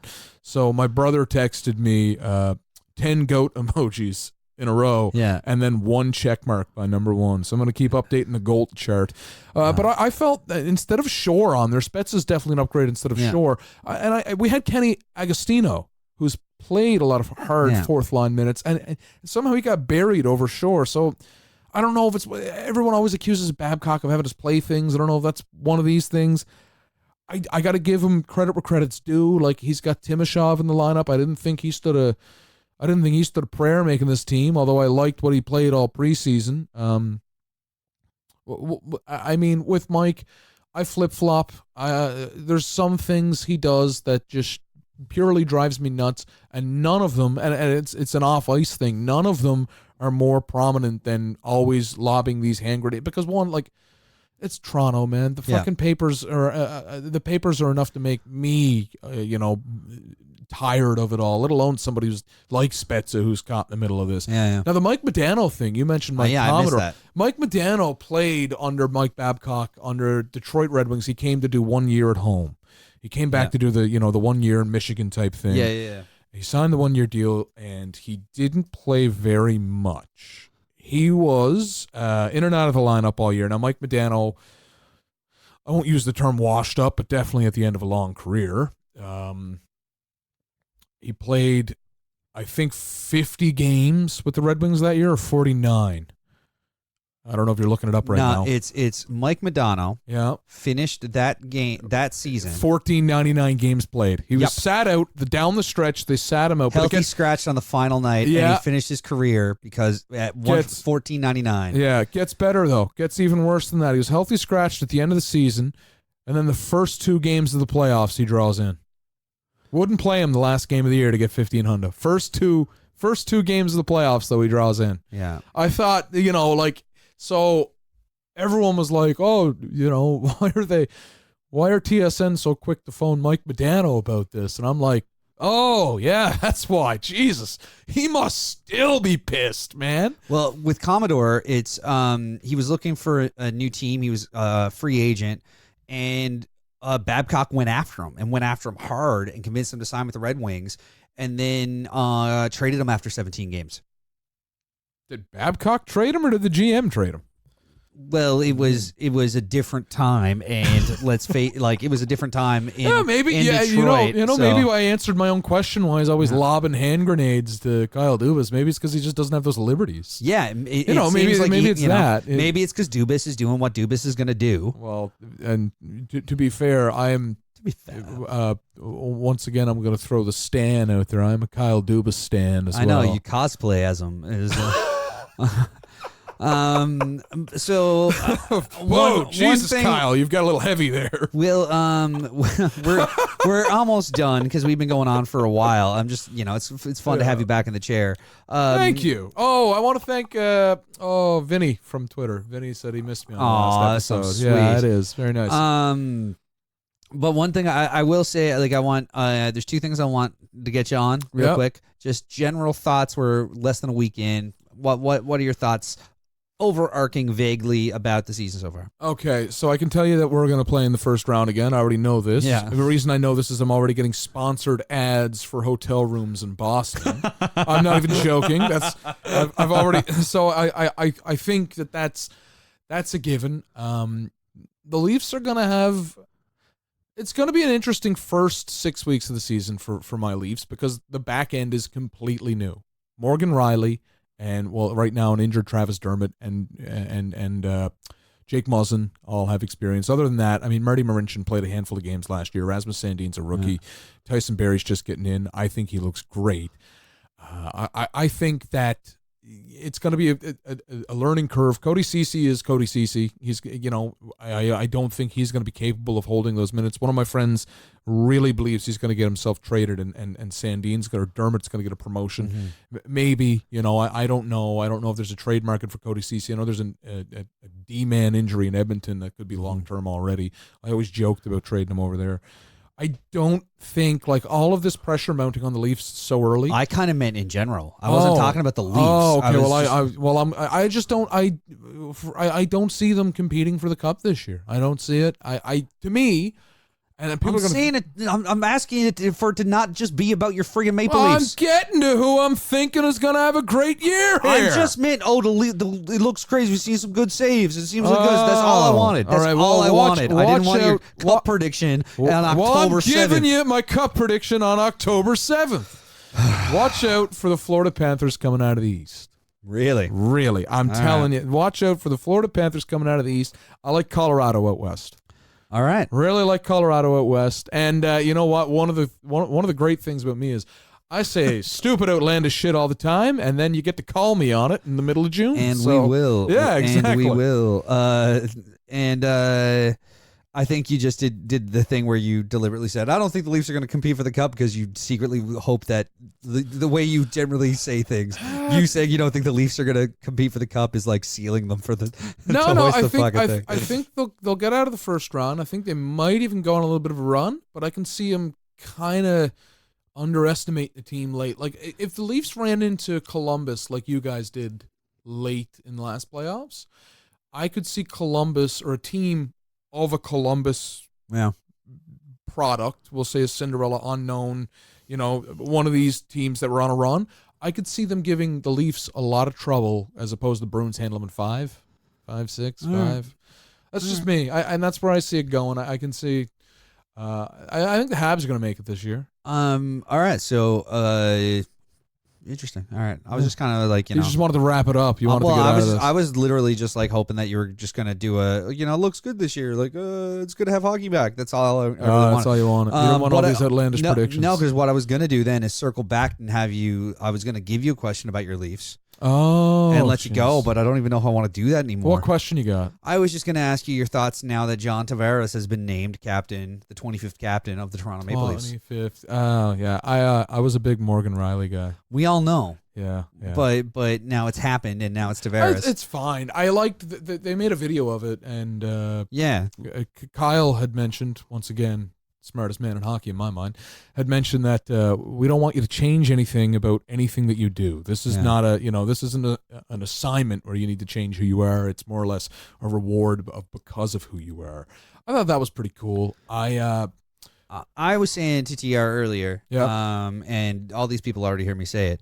The video that you're talking about reminded me very much of that meme from last year where the puck got shot into the bench and everyone's ducking out of the way and Tavares is just like dead eyeing straight ahead because like they had his newborn child. He had no emotional reaction. They had his newborn child in a Toronto Maple Leafs jersey with his name number and the captain's C on it in his wife's arm was when he walked into that room and he just said, "Oh hey." Like honestly, I was it's his line is it's special, that's for sure. That's his line. I honestly felt like Dubas was gonna have to check for a pulse at one point. And that was the comment we made. Me and TR were both talking about. Is like he just seems so chill. Like he has zero fucks. Did you ever see and that is what I think makes him a good captain. That he's just so moderated and so level. There was a picture of him a few years ago when he was the Islanders captain. I think he was at like one of the guys' weddings or something. Yeah. And the boys were all shotgunning beers. Yeah. And he's just sitting down, like holding his so literally like 4 or 5 guys behind him are like they've got it up to their mouth. And it's just him, the same look on his face, like that bench stone cold look. Yeah. And he's just holding it really uncomfortable too. It's like up to where around his neckline is. Oh yeah. I'll see if I can find that. But yeah, I the second I watched that video, I was like, I guarantee he's just going to be stone cold, stoic John Tavares. Like they did the same thing when he signed there, and they brought him in with the jersey, and it was like, yeah, that's special, that's for sure. Yeah, and it's just. I think it's the right choice. Do you think it was decided prior to the whole Matthews situation? Oh, definitely. Anyone who's saying it was decided before that is just lying to themselves and you. No.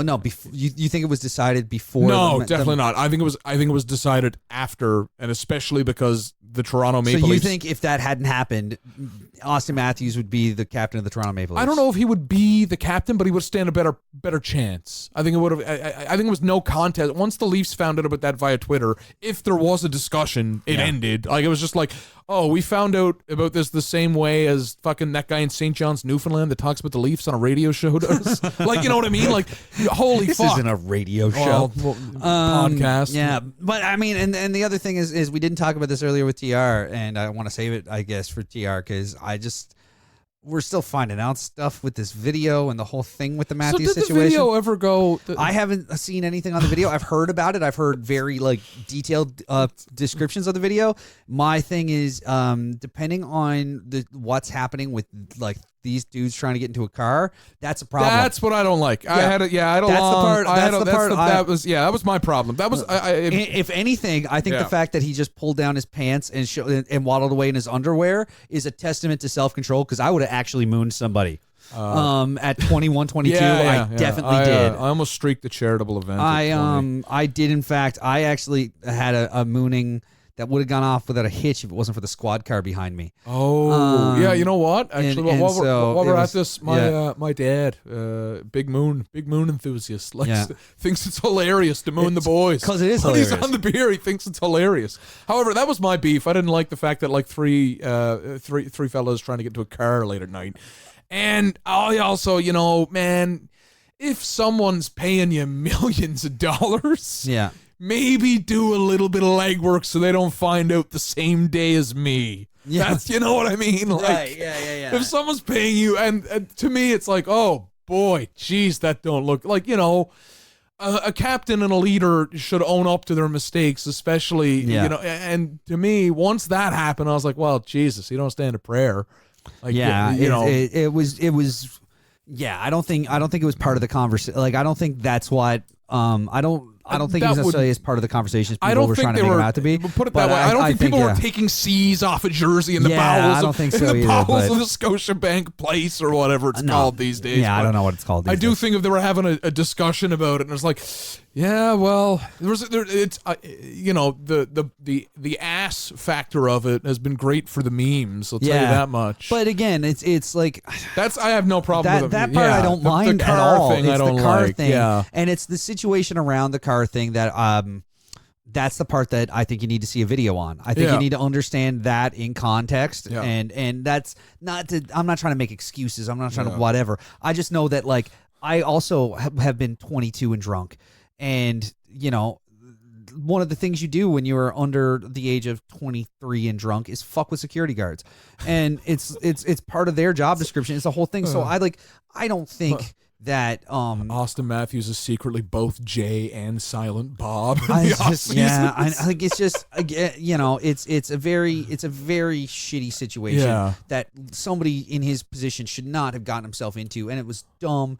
And we'll see. Hopefully, hopefully we find out one way or another what happened. Hopefully, if it was more like if it was as serious as trying to get into her car and all that, there should be consequences, and I support any consequences that come out of anything. You know, the one thing I'm thinking about is like, did they sneak up on this? Did he have a hood up or anything like that? Like, you know All what I that kinda mean? Like shit. all of those things really, you like you said, you kind of need the picture painted. But I am certainly far too tarnished of a pot to call a kettle anything. Exactly, and for that's taking kinda- their pants off and leaving their boxers on drunk. That's yeah. So, you know, but the other thing, that's the one thing that to me is the fire in the hole moment there. It's what was going on with the door, trying to get into the car. And yeah, there's a bunch of variables with that. That just You know, I haven't seen many people joking about if he's a boxers or a briefs guy online. I assume he's a boxer brief guy. Boxer brief? Isn't everybody these days? Yeah, I know that, but I mean, still, it's an easy layup It's joke low-hanging to fruit. make. It's low-hanging fruit. You know, people haven't run with that yet. I don't. The nickname Aston is big. Aston. That's endearing. as we're isn't it? taking the low hanging fruit. Yeah, Let's make doesn't his turn get his me. name into yeah. You see the spelling of his middle name while we're running this bit into the ground? Taylor with a U. Where's the U in Taylor? Does it matter? What? Yeah, that family in the letter U, eh? Tauyllor or something. Hey, dude, look it up. It's Taylor with a U. Austin Taylor. It's spelled Yeah. like it's like for an American, he spells Taylor like a Canadian. Yeah. It's like O-U-R. I guess, and like there's a royal U in Matthews. You know, it's there and how you say it. Yeah. No, that's weird. No, No, I've never seen Taylor spelled that way. That's very. Oh, That is very weird. yeah. That is so weird. So all Canadian, all the Taylor Swift records in Canada are going to be cataloged now. Yeah, that's Taylor. either way. That one's weird. Tim the Toolman Taylor. Okay, and with that, we've officially run the bit into the ground. Oh, yeah. So thank you so much for tuning in, everybody. TR is on Instagram as Terry Ryan 2020, and everywhere else is Terry Ryan 20. Chuck. I am at Smokes and Doors on all platforms. I am Hickey, Mike, everywhere you care to look. And we are at 3MI Podcast. You can find shop and more on all episodes and all that stuff at 3mipodcast.com. And we will be back next week to shout at you a little bit more about the hockey. Why do you hang around with the worst crowd, the worst crowd, the worst crowd?